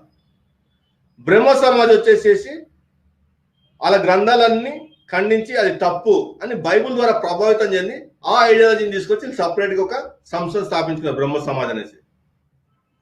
ఏ నుంచి వచ్చింది? మీ మతం, మీ గ్రంథాలు మతంలో ఏమైనా సంస్కరణలు తీసుకొచ్చినాయా? ఇప్పుడు మేము ఇప్పటి వరకు కలెక్టివ్ గా ఒక 1000 వీడియోస్ పైన చేసినాం. ఒక్క వీడియోనే ఈ రోజుకి మీరు ఖండించినారా? ఒక్క వీడియోలో ఫలానా వీడియోలో సాంబశివరావు తప్పు మాట్లాడినాడు, ఇదిగో ఈ శ్లోకానికి తప్పు అర్థం చెప్పినాడు, ఇదిగో ఈ శ్లోకాన్ని వక్రీకరించి లేని భావాన్ని దానికి శ్లోకాన్ని జొప్పించి మాట్లాడినాడు అని నిరూపించగలిగినారా? ఒక్కరోజైనా ఫలానా నవీన్ కుమార్ వడ్డే అనేవాడు ఇదిగో ఈ విధంగా అబద్ధాలు మాట్లాడుతున్నాడు, ఇదిగో ఈ శ్లోకాన్ని ఈ విధంగా వక్రీకరించినాడు, ఇక్కడ లేని పదార్థాన్ని తీసుకొచ్చి పెట్టి తన మైండ్ యొక్క ఆలోచనలు ఆ శ్లోకాన్ని జొప్పించి మాట్లాడుతున్నాడు అని ఒక్కరాన్ని నిరూపించగలిగినారా? లేదే. గ్రంథంలో లేని, లేకపోతే నాస్తికులు గూగుల్ అప్లోడ్ చేస్తారు కదా, అవి తీసుకొచ్చి మాట్లాడతారు. అట్లా మాట్లాడాలంటే అరే మీరు ఎందుకు పనికిరారు అట్లా మాట్లాడితే మీరు ఇక రక్త కన్నీరు సినిమా చూస్తారు, మేము మాట్లాడితే అట్లా వేరే రాసి తీసుకొచ్చి మాట్లాడితే రక్త కన్నీరు సినిమా చూస్తారు, అంత చండాలంగా ఉంటాయి. సో ఇది వీక్షకులారా ఈరోజు చెప్పదలుచుకుంది. ఈ భగవద్గీత అంతా బక్వాస్ మళ్ళా వచ్చిందంటే యోగి ఆదిత్యనాథ్ ప్రభుత్వం ఈడ కూడా ఏర్పడుతుంది. ఈడ కూడా అమాయకమైన ఆడపిల్లలు రేపులకు గురవుతుంటారు, పగలు రేపు అవుతారు, రాత్రికి కాలబెట్టబడతారు. మీరు ఏదో మనశ్శాంతి కోసము గుళ్ళ పోతే బాపనలో రేపు చేస్తారు, గుళ్ళలా అడిగేటోడు ఎవరు లేడు. ఆడెవడో రేపు చేసిందంట, ఇంక వచ్చిందంట ముస్లింకి, అని పేరేందన్నా ముదిగొండ శివప్రసాద్, ఏం పేరు? बुड्ढे को नेक्स्ट वीक लेंगे, इसका पूरा कपड़ा खोल के रखो, नेक्स्ट वीक గోచి ఉడగొడతా బిడ్డ నెక్స్ట్ వీక్. నీకు మర్యాద ఇవ్వాలని కూడా మనసు వస్తలేదు, కాటికి కాలు చాపుకొని కూర్చున్నావు, నీకేం పోయే రోగం? ఇంకో 100 రోజులు బతికేటోని ఇట్లా ద్వేషం పెంచుకొని. ఒకటే బ్రదర్, చెప్పేవాడు నిజాలు చెప్తే సరే, వాటి గురించి మనం ఆలోచించవచ్చు. అది చెప్పే అన్ని అబద్ధాలే, ఒకదానికి ఆధారం ఉండదు, స్క్రిప్చర్స్ ఆధారం ఉండదు, వాడి బొంద ఏముండదు, నోటికి వచ్చినట్టు అవుతాడు. ఇప్పుడు ముందు క్షమాపణ చెప్పాలా, క్షమాపణ చెప్పేదా వదిలిపెట్టం మనం. ఇదిగోండి, క్రైస్తవ సమాజానికి క్షమాపణ చెప్పాలా, లేదంటే యేసుక్రీస్తుకి మేనమామం చూపించాలి బైబిల్లో. ఈ రెండింటిలో ఏదో ఒకటి చేయాలి, ఆ తర్వాతే మాట్లాడాలి ఏదన్నా ఉంటే. గ్రీక్ వచ్చాడు సొలొమోన్ అంటే సోది కబుర్లు చెప్తుండు. సో అది వీక్షకులారా, మీరు ఎడ్యుకేట్ అవ్వాలా, మీరు పరిశోధించుకోవాలా, మీరు పరిశీలించాలా. మేమేమన్నా చెప్తున్నామంటే అది ఉందా లేదా కూడా పరిశోధించుకోండి, పరిశీలించండి. ఆ గ్రంథాలను గూగుల్ కొట్టండి చాలు. పలానా శ్లోకం చెప్పిండు వీడు, పలానా భగవద్గీతలో పుట్టుకతోనే కులం ఏర్పాటవుతుంది అని చెప్పేసి చెప్పిండు, అది కాదా లేదా చూసుకోరు.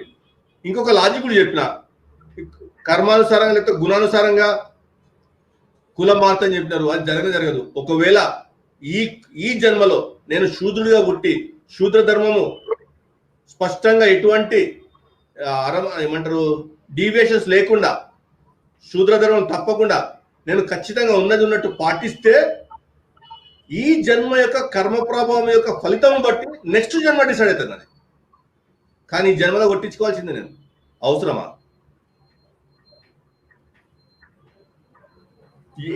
పాజిబుల్ అవుతుందా?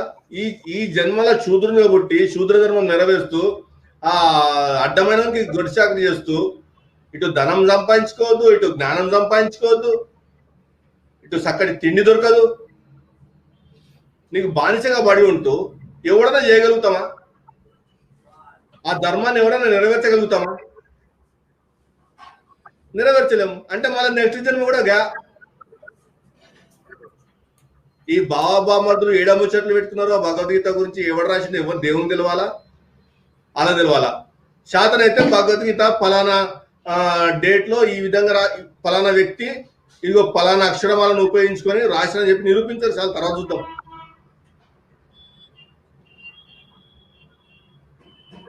సామాన్య ముగింపు మాటలు చెప్తే క్లోజ్ చేద్దాం ఇలా. ఇక్కడ వాడెవడో ఒకడు వచ్చాడు, వాడి సంగతి చూసి పెట్టి కామెంట్ పెట్టుకొని పైన స్క్రీన్ మీద ఆడ తెలియరా ఎదోళ్ళు ఏం చేస్తారంటే వ్యక్తిగత దోషంలో దిగుతారు. వ్యక్తిగత దోషంలో దిగుతారు. వీళ్ళ దగ్గర సమాధానం లేక మనం చెప్పే స్క్రిప్చర్స్లో చెప్పేటటువంటి ఆధారంగా చెప్పే విషయాలను జీర్ణించుకోలేక వాటిని పక్కన పడేసి ఇదేదో మాట్లాడుతూ ఉంటారు దరిద్రులకి. వాళ్ళ బతుకులు అంతే, మనం ఏం చేయలేము.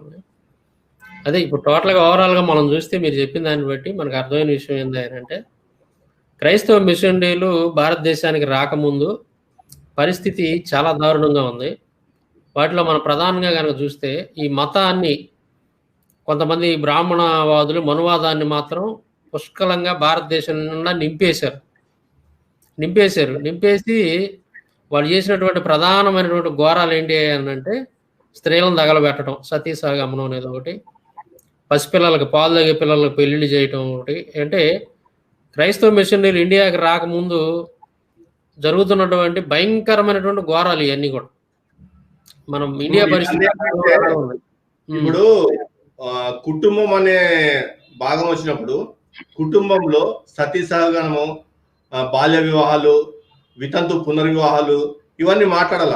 ఇవన్నీ అట్టిపెట్టిన ఎందుకు చెప్పాలంటే ఈ ముదిగొండ శివప్రసాద్ స్త్రీకి స్వేచ్ఛ లేదు బైబుల్లా అని చెప్పేసి ఏదో వాగిండు మొన్న ఏదో వీడియోలో. సో తాతకు డోస్ ఇద్దామని చెప్పేసి ఇవన్నీ పక్కన పెట్టి, ఎందుకంటే సింపుల్ ఎగ్జాంపుల్ చెప్తా. ఇప్పుడు వితంతు పునర్వివాహము నిషిద్ధము. ఆ వితంతు పునర్వివాహం నిషేధించడం కాకుండా ఆ వితంతుని మగవాడి కోరికలు తీర్చుకోవటానికిను ఇంకొకరికి పిల్లల్ని కనిపెడటానికిను సిద్ధపరిచినారు. ఈ వ్యవస్థను బైబుల్ రూపుమాపింది. ఇవన్నీ మాట్లాడతాం. ముదిగొండ శివప్రసాద్ కి నెక్స్ట్ వీక్ మాట్లాడతాం కదా, అప్పుడు ముదిగొండ గారు వీటికి అసలు ఈ పేర్లు ఎప్పుడన్నా ఎత్తడం చూసారా మీరు? సతీ సాగమనం, బాల్య వివాహాలు, వితంతువులు పెళ్లి చేసుకోకూడదని, ఆ తర్వాత గురించి వితంతు పునర్వివాహం చేసుకోవద్దు. ఇప్పుడు ఇప్పుడు ముదిగొండ కుటుంబం ఉందనుకో, ఇప్పుడు ముదిగొండ కూతురు వితంతు అయిందనుకో, ఇప్పుడు ఆ ఇంట్లో ఆ కూతురు ఇంట్లో ఆ భర్త యొక్క అన్నదమ్ములు ఎవరు ఉన్నారనుకో, ఆ అన్నదమ్ములలో ఎవరైనా భార్య గర్భవతి అయిందనుకో, ఆ అన్నదమ్ములు ఈమె దగ్గర వచ్చి కోరిక తీర్చుకోవచ్చు, వితంతు దగ్గర వచ్చి అలా కోరిక తీర్చుకోవచ్చు. అటువంటి కుటుంబ వ్యవస్థ, అటువంటి కుటుంబ వ్యవస్థను సంస్కరించింది బైబులే. ఆధారాలతో మాట్లాడతాం నెక్స్ట్ వీక్. అంబేద్కర్ గారు చాలా స్పష్టంగా చెప్తాడు అప్పుడు ఉన్న పరిస్థితుల గురించి. అగ్నిగుండాలు లాంటి ఏర్పాటు చేసి ఇంటి ముందు వాటిలో పిల్లల్ని ఇసిరేయటం. ఇప్పుడు మనకి భగవద్గీతలో బైబుల్లో మొలెకో దేవతకి పసిపిల్లల్ని అగ్నిగుండం ఒకటి ఏర్పాటు చేసి దాంట్లో పసిపిల్లల్ని వేసినటువంటి సంఘటన మనం చూస్తాం కదా. సేమ్ అటువంటి అగ్నిగుండాలని తయారు చేసి ముఖ్యంగా ఆడపిల్లలను దాంట్లో వేసి చంపేసేవాళ్ళని అంబేద్కర్ గారు చాలా స్పష్టంగా రాస్తాడు ఆయన పుస్తకం. అంటే ఆ కాలంలో ఉన్నటువంటి పరిస్థితి. వీటన్నిటి మీద ప్రత్యేకంగా చట్టాలు తెచ్చినటువంటి వాళ్ళు బ్రిటిషర్స్ కాదు. బ్రిటిషర్స్ అసలు పట్టించుకోవాలా. బ్రిటిషర్స్ వీళ్ళతో ఒప్పందం చేసుకున్నారు బేపనోళ్ళతో. ఏమని? మా మత విషయాల్లో మీరు జోక్యం చేసుకోకూడదు అని బ్రిటిషర్స్ చేత ఒప్పందం చేసుకున్నారు బేపనోళ్ళు. అందువల్ల వాళ్ళు ఏంటంటే పట్టించుకునేవాళ్ళు కాదు. ఏదైతే క్రైస్తవ మిషనరీలు ప్రత్యేకంగా ఒక వర్గం ఉందో వాళ్ళు ఇండియా వచ్చినప్పుడు ఉన్నటువంటి పరిస్థితి మొత్తం చూసి ఇవన్నీ ఎక్కడెక్కడ జరుగుతున్నాయో మొత్తం రిపోర్టులు తయారు చేశారు ఆధారాలతో, ఎవిడెన్స్ తోటి. లేదంటే అంత తేలిగ్గా బ్రిటిష్ గవర్నమెంట్ ఇవన్నీ చట్టాలు తెచ్చేది కాదు.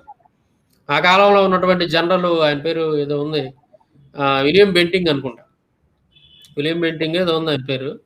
ఆయన కాలంలోనే ఈ సతీ సాగమనం అనే దానికి ప్రత్యేకమైనటువంటి చట్టం తీసుకురావటం కానీ, ఆయన కొంచెం దైవ భక్తి కలిగినటువంటి వాడు.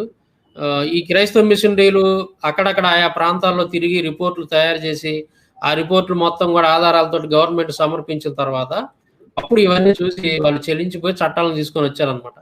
లేకపోతే క్రైస్తవ మిషనరీలు కానీ ప్రయత్నం చేయకపోయినట్టుగైతే ఇవన్నీ ఇంత తొందరగా వచ్చేవి కాదు. ఇంకొకటి ఏంటంటే సర్ ఆర్థర్ కాటన్ ద్వారా, ఆయన కూడా ఒక క్రిస్టియన్. ఆయన చేసినటువంటి సేవ కూడా గోదావరి జిల్లాల్లో మనందరికీ తెలుసు. ప్రతి చోట కూడా విగ్రహాలు పెట్టుకుంటారు కానీ ఆయన గురించి చెప్పరు. వీళ్ళు మహా మేధావులు, వీళ్ళు మామూలుగా. మంత్రం ఉంది కదా నా కాటన్ ధర మీద, పొద్దున్నే చదువుతారు కదా. ఇప్పుడు అక్కడ ఆయన కూడా క్రైస్తవ మిషనరీలు ఒప్పుకోలేదు బ్రదర్. క్రైస్తవ బ్రిటిష్ గవర్నమెంట్ అనేది ఒప్పుకోలే అక్కడ డ్యామ్ కట్టడానికి. ఈయన్ని అసలు దాంట్లో సస్పెండ్ చేసినట్టున్నారు బహుశా, వేరే వాళ్ళు చెప్తే అన్నాను. ఆయన మళ్ళీ వాళ్ళ దేశం వెళ్ళి మళ్ళీ తిరిగి వచ్చి కోర్టులో కేసేసి గెలిచి ఆయన ఆ డ్యామ్ కట్టడానికి కావాల్సినటువంటి అవన్నీ కూడా సమకూర్చాడు అనమాట ప్రభుత్వం ద్వారా. అట్లాగా అంత కష్టపడ్డాడు. ఆయనకి ఏం అవసరం? ఇప్పుడు ఆయన దేశ ప్రజలు కాదు వీళ్ళు, మన గోదావరి జిల్లాల్లో ఉన్నవాళ్ళు. ఈ దేశం ఆయన దేశం కాదు. ఆయన ఏదో బ్రతుకు తెరువు కోసం వచ్చినోడే కనుక అయితే ఏదో ఆయన ఉద్యోగం ఆయన చేసుకొని శాలరీ తీసుకొని వెళ్ళిపోవాలి, ఉన్న అన్నాళ్ళు ఉండి తర్వాత వెళ్ళిపోవాలి. కానీ ఆయన ఆ పని చేయలేదు. ఎందుకు చేయలేదు అంటే ఒక క్రైస్తవుడికి అటువంటి హృదయం అనేది ఉంటుంది. ఎదుటివాడికి సహాయం చేయాలి, ఎదుటివాడికి సేవ చేయాలంటే కష్టాల్లో ఇబ్బందుల్లో ఉన్నటువంటి వాడికి ఏదో రకంగా మనం సహాయం చేయాలన్నటువంటి ఆ మనసు అనేది క్రైస్తవుడికి ఉంటుంది.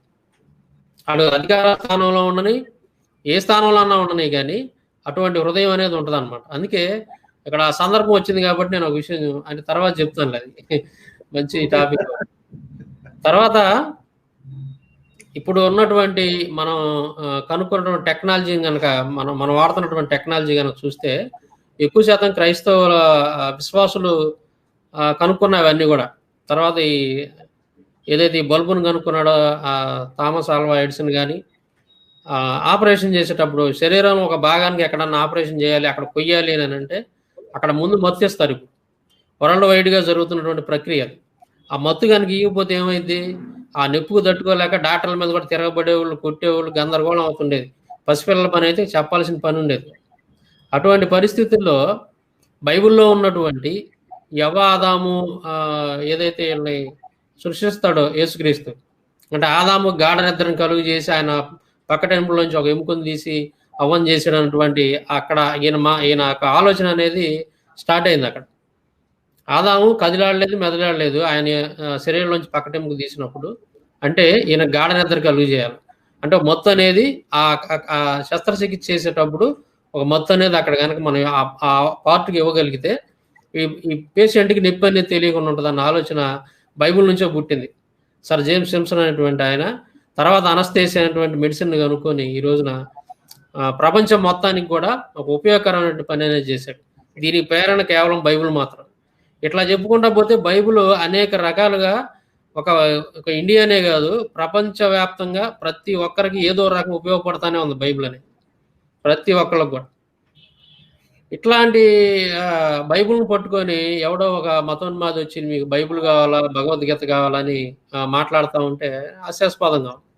మరి ఒక విషయం చెప్తాను నేను. ఇప్పుడు కొన్ని వేల సంవత్సరాల నుంచి ఉన్నారు కదా, వందల సంవత్సరాల నుంచి భారతదేశంలో మనువాదులు రకరకాల స్థాయిల్లో ఉన్నతాధికారుల స్థానంలో కూడా ఉన్నారు కదా. రాజుల దగ్గర చేరారు కదా, రాజుల దగ్గర ఉండి మొత్తం చక్రమంతా తిప్పింది వాళ్ళే. ఎక్కడైనా సరే ఒక 10 మంది కుష్ఠరోగులను వాళ్ళని బాగు చేయటం కానీ, వాళ్ళ సేవ చేయటం కానీ, లేదంటే వితంతువులు అటువంటి వాళ్ళకి ఏదైనా మేలు చేయటం కానీ, లేదంటే ఆ రోగంతో పడి ఉన్నటువంటి వాళ్ళందరికీ ఏదైనా సేవ చేయటం కానీ, ఇట్లాంటిది ఉచితంగా. అది కూడా ఇట్లాంటి ఏవి కూడా వాళ్ళకి అసలు వాళ్ళ మనసులో ఆలోచనలు అనేది రాలేదన్నమాట. మదర్ తెరిసా వచ్చి ఇండియాకి వచ్చి సేవ చేసే వరకు కూడా పరిస్థితి ఇక్కడ చాలా ఘోరంగా ఉంది. బెంగాల్లోనూ అయితే ఆ కాలంలో ఆ యుద్ధం జరిగినటువంటి రోజుల్లో ఆవిడ జీవిత చరిత్ర చదివినప్పుడు నేను ఒక సంఘటన గుర్తుండిపోయే సంఘటన ఒకటి రాసి చెప్తా ఉంటాను. ఒక శవం అనేది నడి రోడ్డు మీద పడిపోయి ఉంటుంది. శవం కాదు, సారీ, కొన ఊపిరితో ఉంటుంది. ఒక లేడీ బాడీ అనేది కొన ఊపిరితో ఉంటుంది. అంటే కొంచెం ప్రాణం ఉంటుంది, కళ్ళు తెరిచి చూస్తూ ఉంటుంది, ప్రాణం ఉంటుంది. ఒక ఎలుక అనేది ఆమె కాలును కొరుక్కొని తింటా ఉంటుంది. లేచి దాన్ని అదిలించలేనటువంటి పరిస్థితి ఆవిడ. అంటే చూస్తున్నారు, వస్తున్నారు, పోతున్నారు, కానీ ఆమె గురించి ఎవరు పట్టించుకోవట్లేదు. అప్పుడు మదర్ తెరిసా ఆమెను తీసుకొని ఏదైతే గవర్నమెంట్ అప్పుడు ఉన్నటువంటి గవర్నమెంట్ మెడికల్ డిపార్ట్మెంట్ ఉందో వాళ్ళ దగ్గరకు పోయి ఈ విషయాలన్నీ చెప్పి వాళ్ళతో పోరాడి ఈ రోగుల కొరకు మెడిసిన్ అనేది తీసుకొచ్చేటటువంటి ప్రక్రియ అనేది ఆ రోజుల్లో చేసిందనమాట. ఇలాంటివన్నీ కూడా ఇప్పుడు ఆవిడకి ఏం అవసరం, ఆవిడకి దేశానికి చెందినటువంటి ఆవిడ కాదు. వచ్చి అనేక మందిని కుష్ఠరోగులు పుళ్ళు కడగటం కానీ, ఎవరైనా వాంతి తెచ్చుకుంటే దోషులు పట్టడం కానీ, మన తల్లిదండ్రులు కూడా మనం ఆ రకంగా సేవ చేయలేం. ఈ ప్రేమ అనేది ఎక్కడి నుంచి వచ్చింది?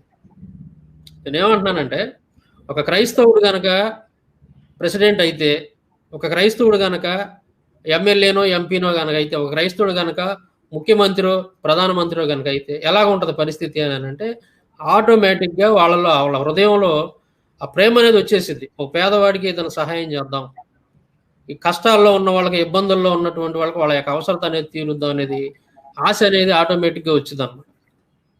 అర్థమైందా మీకు? ఇప్పుడు రాజశేఖర రెడ్డి గారు ఉన్నారు, అంతకుముందు ఎవరు చేయలేనటువంటి 108 అంబులెన్స్ దానికి రావడానికి కూడా బైబిలే కారణం. ఆ అంబులెన్స్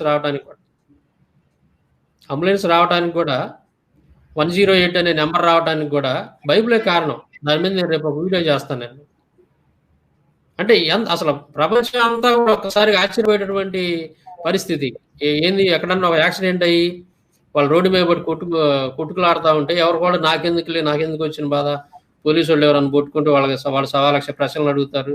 ఇప్పుడు నేను వీళ్ళని తీసుకొని పోతే మరి లేనిపోయింది, నా కారు నిండా బ్లడ్ అయిద్దాం, నా బండి నిండా బ్లడ్ అయిద్దాం, ఈ తలనొప్పి అంతా ఎందుకు నాకు అని చూస్తా మెదలకుండా పోయేటటువంటి పరిస్థితులు అప్పట్లో ఉండేవి. రాజశేఖర రెడ్డి గారు వచ్చి 108 పెట్టిన తర్వాత ఆ పరిస్థితి పూర్తిగా మారిపోయింది. వాళ్ళని తీసుకొని ఇమీడియట్లీగా ముందు వాళ్ళు దాన్ని ఏమంటారు, ప్రాథమిక చికిత్స అనేది, ఫస్ట్ ఎయిడ్ అనేది అప్పటికప్పుడు వాళ్ళకి అందించి ప్రాణాలు నిలబెట్టడం అనేది మనం చూస్తా ఉన్నాం. ఆ తర్వాత పేదవాళ్ళు పెద్ద పెద్ద ఆపరేషన్లు చేయించుకోలేనటువంటి వాళ్ళు, గుండె ఆపరేషన్లు అలాంటివి చేయించుకోలేనటువంటి వాళ్ళందరూ కూడా బ్రహ్మాండంగా ఈ రోజున ఏమి చేతిలో రూపాయి లేకపోయినా సరే కార్పొరేట్ హాస్పిటల్కి వెళ్ళి వైద్యం చేయించుకోగలుగుతున్నారంటే అది ఒక క్రైస్తవుడు హృదయంలోంచి పుట్టినటువంటి ఒక గొప్ప ఆలోచన. అంతేగాని మనువాదుల హృదయంలోంచి పుట్టింది కాదు. మనువాదులు చాలా మంది పరిపాలన చేశారు, కానీ మన రాష్ట్రాన్ని కానీ మన దేశాన్ని కానీ ఎవరికి కూడా అటువంటి ఆలోచనలు రాల. పర్టికులర్గా ఒక పేదవాడి కోసం ఆలోచించినటువంటి ఆలోచన. అదేవిధంగా దేశానికి వెన్నుముక రైతు అని అంటారు. ఆ రైతుకి ఏమేం కావాలో రైతులు అడిగిన దానికంటే కూడా వాళ్ళు అడగనటువంటి అనేక విషయాలను కూడా అనేక రకాల్లో కూడా సపోర్ట్, సహాయం అనేది ఒక క్రైస్తవుడు ముఖ్యమంత్రిగా ఉన్నప్పుడు మన ఆంధ్రప్రదేశ్లో అవన్నీ కూడా ఆయన చేశాడు. ఉచిత విద్యుత్ అని, ఆ తర్వాత వాళ్ళ యొక్క రుణాలన్నింటిని కూడా మాఫీ చేయటం అని. ఎందుకంటే రైతు అనేవాడు ఇప్పుడు కష్టపడకూడదు. రైతు అనేవాడు సుఖంగా ఉంటేనే దేశం సుఖంగా ఉంటుంది. రైతు అనేవాడు కష్టపడి పండిస్తేనే మనం ఈ రోజున ఏసీ రూముల్లో కూర్చొని కానీ లేదా ఆ రంగాల్లో ఉన్నటువంటి వాళ్ళు చక్కగా తినగలుగుతున్నాం మనం. అంటే దాంట్లో ఆ రైతు యొక్క కష్టం అనేది చాలా ఉంటుంది. రేయింబగుళ్ళు ఎంతో కష్టపడి ఎండానక వానానక ఎంతో శ్రమ అనేది వాళ్ళు అనుభవిస్తే తప్ప అవంతా కూడా ఆ పంట అనేది ఒక్కొక్కసారి వాళ్ళు నష్టపోతుంటారు. రైతులు అంత పని చేసి కూడా ఒక్కోసారి వాళ్ళు గిట్టుబాటు ధర లేక నష్టపోతూ ఉంటారు. కాబట్టి రైతుని జాగ్రత్తగా మనం చూసుకోవాలి అంటే ఆలోచన క్రైస్తవుడు హృదయంలో నుంచి వచ్చింది. వాళ్ళ కోసం ప్రత్యేకమైన చట్టాలు తీసుకొచ్చారు. తర్వాత చదువు అనేది ఇప్పుడు మనం మాట్లాడుకున్నాం. మనువాదులు యొక్క గ్రంథాల్లో మనుస్మృతి కావచ్చు, ఇంకోటి కావచ్చు, వాటన్నిటి ఆ గ్రంథాల్లో చదువు అనేది ఉండకూడదు. ఎవరికి శూద్రుడు అనేవాడు చదువుకోకూడదు, మిగిలిన 3 వర్ణాలు మాత్రం చదువుకోవాలి.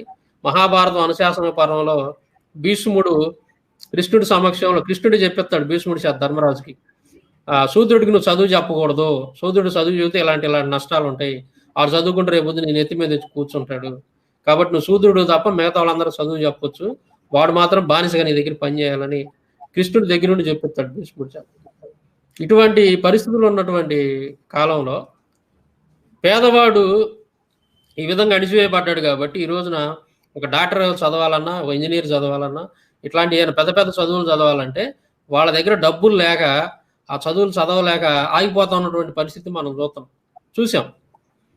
రాజశేఖర రెడ్డి గారుకి ఇలాంటి విద్యార్థులు హెల్ప్ చేయాలనే ఆలోచన రాకముందు పరిస్థితి అదే. ఒక డాక్టర్ చదవాలి అని అంటే అది డబ్బున్నవాడికే సాధ్యం. ఆ డబ్బున్నవాడు ఎవడయ్యానంటే ఉన్నత కులాల్లో ఉన్నటువంటి వాడు, వాళ్ళకే సాధ్యం. అది పేదవాడికి అటువంటి చదివేటువంటి పరిస్థితి లేదు. ఎవడన్నా ఒకళ్ళు చదివినా ఆడో ఏడో అప్పు తీసుకొని రావాలా, వాటికి వడ్డీలు కట్టాలా, నానా తంటాలు పడాలా. అప్పు పుట్టేవాళ్ళు చాలా తక్కువ, అంత పెద్ద అప్పు పుట్టేవాళ్ళు. ఇటువంటి పరిస్థితులన్నీ గమనించి రాజశేఖర రెడ్డి గారు ఏం చేశారు, అప్పట్లో ఫీజు రియంబర్స్మెంట్ అనేటువంటి ఒక పథకాన్ని తీసుకొని వచ్చి చాలా చక్కగా ప్రతి ఒక్కడు కూడా, ప్రతి పేదవాడు కూడా గొప్ప గొప్ప చదువులు చదువుకోవాలి, గొప్ప గొప్ప స్థానంలో ఉండాలి. ఇది ఎక్కడి నుంచి వచ్చింది? ఈ ఆలోచన అనేది ఎక్కడి నుంచి వచ్చింది? ఎవరి హృదయంలోంచి వచ్చింది ఈ ఆలోచన? ఒక మనువాది హృదయంలోంచి వచ్చిందా? ఒక క్రైస్తవ ముఖ్యమంత్రి హృదయంలోంచి వచ్చినటువంటి ఆలోచన ఇదంతా. అంటే సమానత్వం కనపడుతుంది మనకేడు ఈక్వాలిటీ అనేది కనపడతా ఉంది స్పష్టంగా. వాళ్ళ యొక్క అంటే ఒక క్రైస్తవుడు అధికారంలో ఉండి పరిపాలన చేస్తే ఈ ఈక్వాలిటీ అనేది స్పష్టంగా కనపడతా ఉంది. ఇది బైబిల్ రాజ్యం అనేది వస్తే ఎలాగుంటది పరిస్థితి అంటే ఇవన్నీ నేను ఎందుకు చెప్తున్నానంటే నేనేదో రాజశేఖర రెడ్డి గారికో జగన్ గారికో వైసీపీకో ఫేవర్గా నేను చెప్పట్లా. ఈ మాటలో ఉన్న నిజాలు చెప్తున్నా, మీ అందరికీ తెలిసిన విషయాలు ఇవన్నీ. నేను కొత్తగా కల్పించుకొని నేను చెప్పట్లా. ఒక క్రైస్తవుడు ఇప్పుడు ఎవడో ఒక మతోన్మాది అక్కడికి వచ్చి వాగాడు కదా, నీకు బైబిల్ కావాలా భగవద్గీత కావాలని ఎవడో వాగాడు కాబట్టి దానికి ఆన్సర్గా చెప్తున్నాను ఇవన్నీ కూడా. బైబిల్ని నమ్మినటువంటి వాడు అధికారంలో కనుక ఉంటే రాజ్యం ఎలా ఉంటుంది అని అనేదానికి ఉదాహరణలుగా నేను ఇవన్నీ కూడా చెప్తున్నాను. కాబట్టి బైబిల్ అప్పటి నుంచి ఇప్పటి వరకు కూడా దేశానికి, మన భారతదేశానికి ముఖ్యంగా చాలా సహాయం చేసింది. చాలా ఇవన్నీ కూడా ఈ రోజు ఉన్నటువంటి ఈ సమాజం ఈ రకంగా ఉంది అని అంటే అనేకమైనటువంటి మూఢనమ్మకాలు ఒకప్పుడు మనల్ని పట్టి పీడిస్తూ ఉంది. ఆ మూఢనమ్మకాలు అన్నింటిని కూడా తొలగించారు క్రైస్తవులు. మిషనరీలు ముఖ్యంగా చదువు చెప్పారు. చదువు లేనప్పుడు ఏమైందంటే అవతలోడు ఏది చెప్పినా సరే వింటారు, మేలకు నోరు మూసుకొని. వాడికి తెలియదు, ఆలోచించేటటువంటి జ్ఞానం ఉండదు చదువు లేనివాడికి. కానీ ప్రతి ఒక్కడు చదువుకుంటేనే ఈ విషయాలన్నీ తెలుసుకుంటాడు, తెలియగలవాడు అవుతాడు అని క్రైస్తవ మిషనరీలు ముఖ్యంగా చేసినటువంటి పని చదువు తర్వాత వైద్యం. అంటే అనారోగ్యంతో బాధపడేవాడు వాడు ఏం పని చేయలేడు కదా, వాడికి వేరే దాని మీద దృష్టి ఉండదు. కాబట్టి అనారోగ్యానికి ఉన్నటువంటి వాళ్ళకి వైద్యం చేయటం, తర్వాత చదువు చెప్పడం. ఈ మనువాదులు ఏదైతే మీరు చదువుకోకూడదని దూరంగా పడేశారో వీళ్ళందరినీ కూడా వాళ్ళు దగ్గర తీసుకొని చక్కగా చదువుకోవటం, వాళ్ళ ఆత్మగౌరవంతో బతికే విధంగా. ఒంటి మీద వస్త్రం వేసుకున్నా కూడా ఓర్చుకోలేనటువంటి దుర్మార్గులు, ఒంటి మీద వస్త్రం వేసుకున్నా కానీ ట్యాక్సీలు కట్టించుకున్నటువంటి మనువాదులు, వీళ్ళ యొక్క భయంకరమైనటువంటి విషపు కోరల నుంచి క్రైస్తవ మిషనరీలు వీళ్ళకి ఎంతో త్యాగం చేశారు. మన భారతదేశం కోసం, మన భారతదేశంలో సమానత్వం కోసం వాళ్ళు ఎంతో కృషి చేశారు. వాళ్ళ ప్రాణాలు కోల్పోయారు, వాళ్ళ యొక్క కుటుంబాలని, భార్య పిల్లలందరినీ వదిలిపెట్టి వచ్చి మన కోసం అంత త్యాగం చేయడానికి కారణం ఏందయ్యారంటే, నిన్ను వల్లే నీ పొరుగువారిని ప్రేమించమని బైబిల్లో ఏదైతే ఉందో బైబిలే కారణం. కాబట్టి బైబిల్ రాజ్యం అనేది ఎక్కడ ఉండా కానీ అది మంచిగా ఉంటుంది. బైబిల్లో చెప్పబడినటువంటి విషయాలు ఏవైతే ఉన్నాయో అధికారులు అందరూ కూడా, ఆయా క్రైస్తవ అధికారి కనుక అయితే అతను ఖచ్చితంగా సమానత్వం అనేది ఉంటుంది అక్కడ, ఎడ్యుకేషన్ మంచిగా ఉంటుంది. మీరు గమనించండి, ఇప్పుడు జగన్ గారు వచ్చి ప్రతి ఒక్కడికి ఇంగ్లీష్ విద్య అనేది అందాలి అని చెప్పాడు అని అంటే, ఒక రకంగా నాకు అంబేద్కర్ గారి భావజాలంలో నుంచి ఆ కోణంలో చూడాల్సి వచ్చింది ఆ మాట. ప్రతి ఒక్కడికి ఇంగ్లీష్ అందాలి. ఇప్పుడు ఇంగ్లీష్ అనేది చదువు ఉన్నవాడు, ఇప్పుడు ఏదైతే ప్రైవేటు స్కూల్స్ ఉన్నాయో ఒక పిల్లవాడిని దాంట్లో చదివేయాలంటే ఎల్కేజీ దగ్గర నుంచే వేలల్లో ఉంటుంది పరిస్థితి. 30,000, 40,000, 50,000 ఎల్కేజీ నుంచే. ఒక పేదవాడు అది చదువుకోగలుగుతాడా ఇంగ్లీష్ని? కానీ గవర్నమెంట్ స్కూళ్ళల్లో కూడా ఇలాంటి విద్య అనేది ఉండాలి అని ప్రతి ఒక్కడికి, పేదవాడికి కూడా ఇంగ్లీష్ ఉండాలి. సమానత్వం, అక్కడ ఈక్వాలిటీ వచ్చేసింది ఆటోమేటిక్ కొన్ని సంవత్సరాలు. ఈ ఆలోచన ఎలా వచ్చింది? ఇంత ముందు ఉన్నటువంటి మనువాదులు ఎవరైనా ఈ అధికారంలో ఉన్నటువంటి వాళ్ళకి ఎవరికన్నా ఎటువంటి ఆలోచన వచ్చిందా? ఒక క్రైస్తవుడికి వచ్చింది ఈ ఆలోచన. ఎందుకు వచ్చింది? క్రైస్తవుడు అనేటువంటి వాడు సమానత్వాన్ని కోరుకుంటాడు, క్రైస్తవుడు అనేటువంటి వాడు ఈక్వాలిటీని కోరుకుంటాడు, క్రైస్తవుడు అనేటువంటి వాడు ఏది బలహీన వర్గాలు, భేద బిక్కి ఇలాంటి వాళ్ళందరూ మంచిగా ఉండాలి, ఎవరు కష్టాలు పడకూడదు, ఆయా రంగాల్లో ప్రతి ఒక్కళ్ళు మంచిగా బ్రతకాలని కోరుకుంటాడు. సో అది ఈరోజు మనకి జరుగుతున్నటువంటి ఉదాహరణ అదంతా కూడా, ప్రతి ఒక్కళ్ళు కూడా. కాబట్టి ఇంతకుముందు ఉన్నటువంటి మనువాదులు కొంతమంది పరిపాలన చేశారు, వాళ్ళలో ఎవరికైనా ఇటువంటి ఆలోచనలు వచ్చినాయా? ఎవడైనా ఇటువంటి పనులు చేశాడా? లేదు కదా. కాబట్టి వాళ్ళు చెప్పడం కూడా మంచిదే, ప్రజలు కూడా ఆలోచించుకుంటారు. గురుబాబు భగవద్గీత వస్తే మన దాంట్లో చాతుర్వర్ణ వ్యవస్థ ఉంది, 4 రకాలుగా విడగొట్టుకోవాలిగా. ఈ శూద్రులు అనేటువంటి వాడు ఎవడైతే ఉన్నాడో వాడు పోయి వీళ్ళకి కాళ్ళు పిసుక్కుంటా బానిసలాగా పనిచేయాలా. అదే బైబిల్ కనుక ఉంటే సమానత్వం ఉంటుంది, నిన్ను వల్ల నీ పొరుగు వారిని ప్రేమించమనేది మెయిన్. అసలు బైబిల్ మొత్తం సారాంశం అదే దేవుడు చెప్పింది. నిన్ను వల్ల నీ పొరుగు వారిని ఎప్పుడైతే నువ్వు ప్రేమిస్తావో ఈ అసమానతలు, అంటరానితనాలు, ఈ సతీసాగమనాలు, బాల్య వివాహాలు, ఎదుటి వాడిని బాధ పెట్టడం అనేది ఉండదు. కాబట్టి ఒక మంచి కింగ్డమ్ను మనం స్థాపించవచ్చు అనేటువంటి ఒక ఆలోచన చదువుకున్నవాడికి, ఎడ్యుకేటెడ్ అయినటువంటి ప్రతి ఒక్కడికి ఇదంతా కూడా తెలిసింది అనమాట. కాబట్టి మేము ఏదైతే ఆ రాజకీయ నాయకుడు ఎవరైతే ఉన్నాడో ఒక మతోన్మాదంతో, మనువాదంతో అక్కడ మాట్లాడినటువంటి మాటను ఖండించడానికి మాత్రమే మేము వీడియో చేసాం ప్రత్యేకంగా. బైబిల్ రాజ్యం ఎలా ఉంటుంది, భగవద్గీత వస్తే ఎలా ఉంటుంది అనేది మీకు కంపారిజన్ చేసి చెప్పడానికి మాత్రం మేము ఈరోజు ఈ వీడియో చేయటం అనేది జరిగింది. ఈ రోజు కూడా మనం తీసుకుంది కేవలము విద్యా వ్యవస్థ మరియు ప్రభుత్వ వ్యవస్థ. ఈ విద్యా వ్యవస్థపై బైబిల్ ఏ విధంగా ప్రభావితం చూపింది, ఈ ప్రభుత్వ వ్యవస్థపై బైబిల్ ఏ విధంగా ప్రభావం చూపిందని మాట్లాడినాం. అదేవిధంగా ఇదే విద్యా వ్యవస్థపై భగవద్గీత యొక్క ప్రభావం వల్ల ఎలా నష్టపోయింది, ఇదే ప్రభుత్వం భగవద్గీత యొక్క ప్రభావం వల్ల ఏ విధంగా తప్పుడు ప్రభుత్వం చేసిందనే విషయాన్ని కూడా మాట్లాడినాము. ఇంకా మనము మతం గురించి మాట్లాడలేదు, కుటుంబం గురించి మాట్లాడలేదు, మీడియా గురించి మాట్లాడలేదు, బిజినెస్ గురించి మాట్లాడలేదు, ఆర్ట్స్ అండ్ ఎంటర్టైన్మెంట్ గురించి మాట్లాడలేదు. ఈ రంగాలన్నీ ఇప్పుడు మీకు స్క్రీన్ పైన పెట్టిన ఈ 7 రంగాల ద్వారానే ఏ జాతి అయినా అభివృద్ధి చెందుతుంది, ఏ నేషన్ అయినా పురోగమిస్తుంది.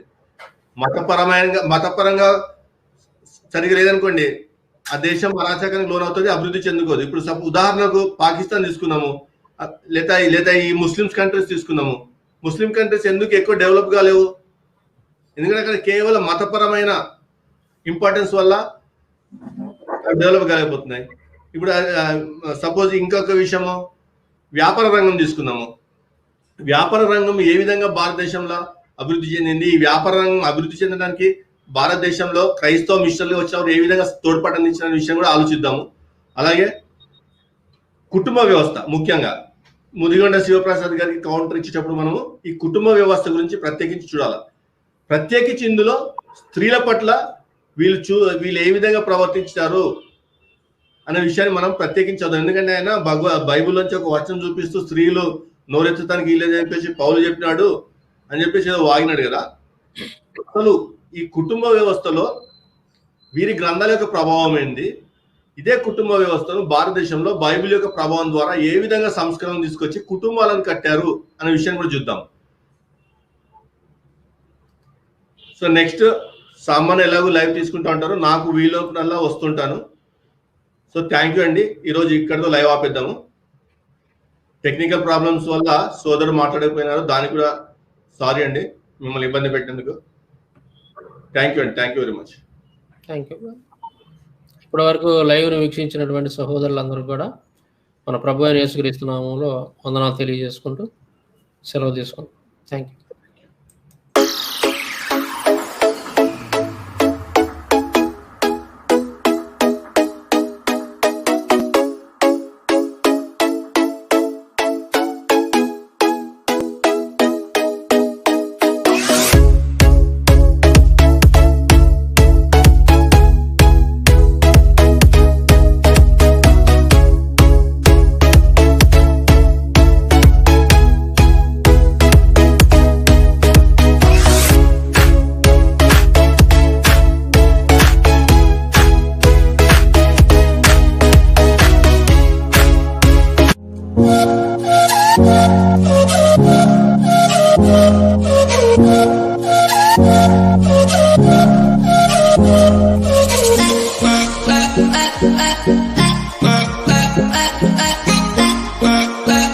Bye.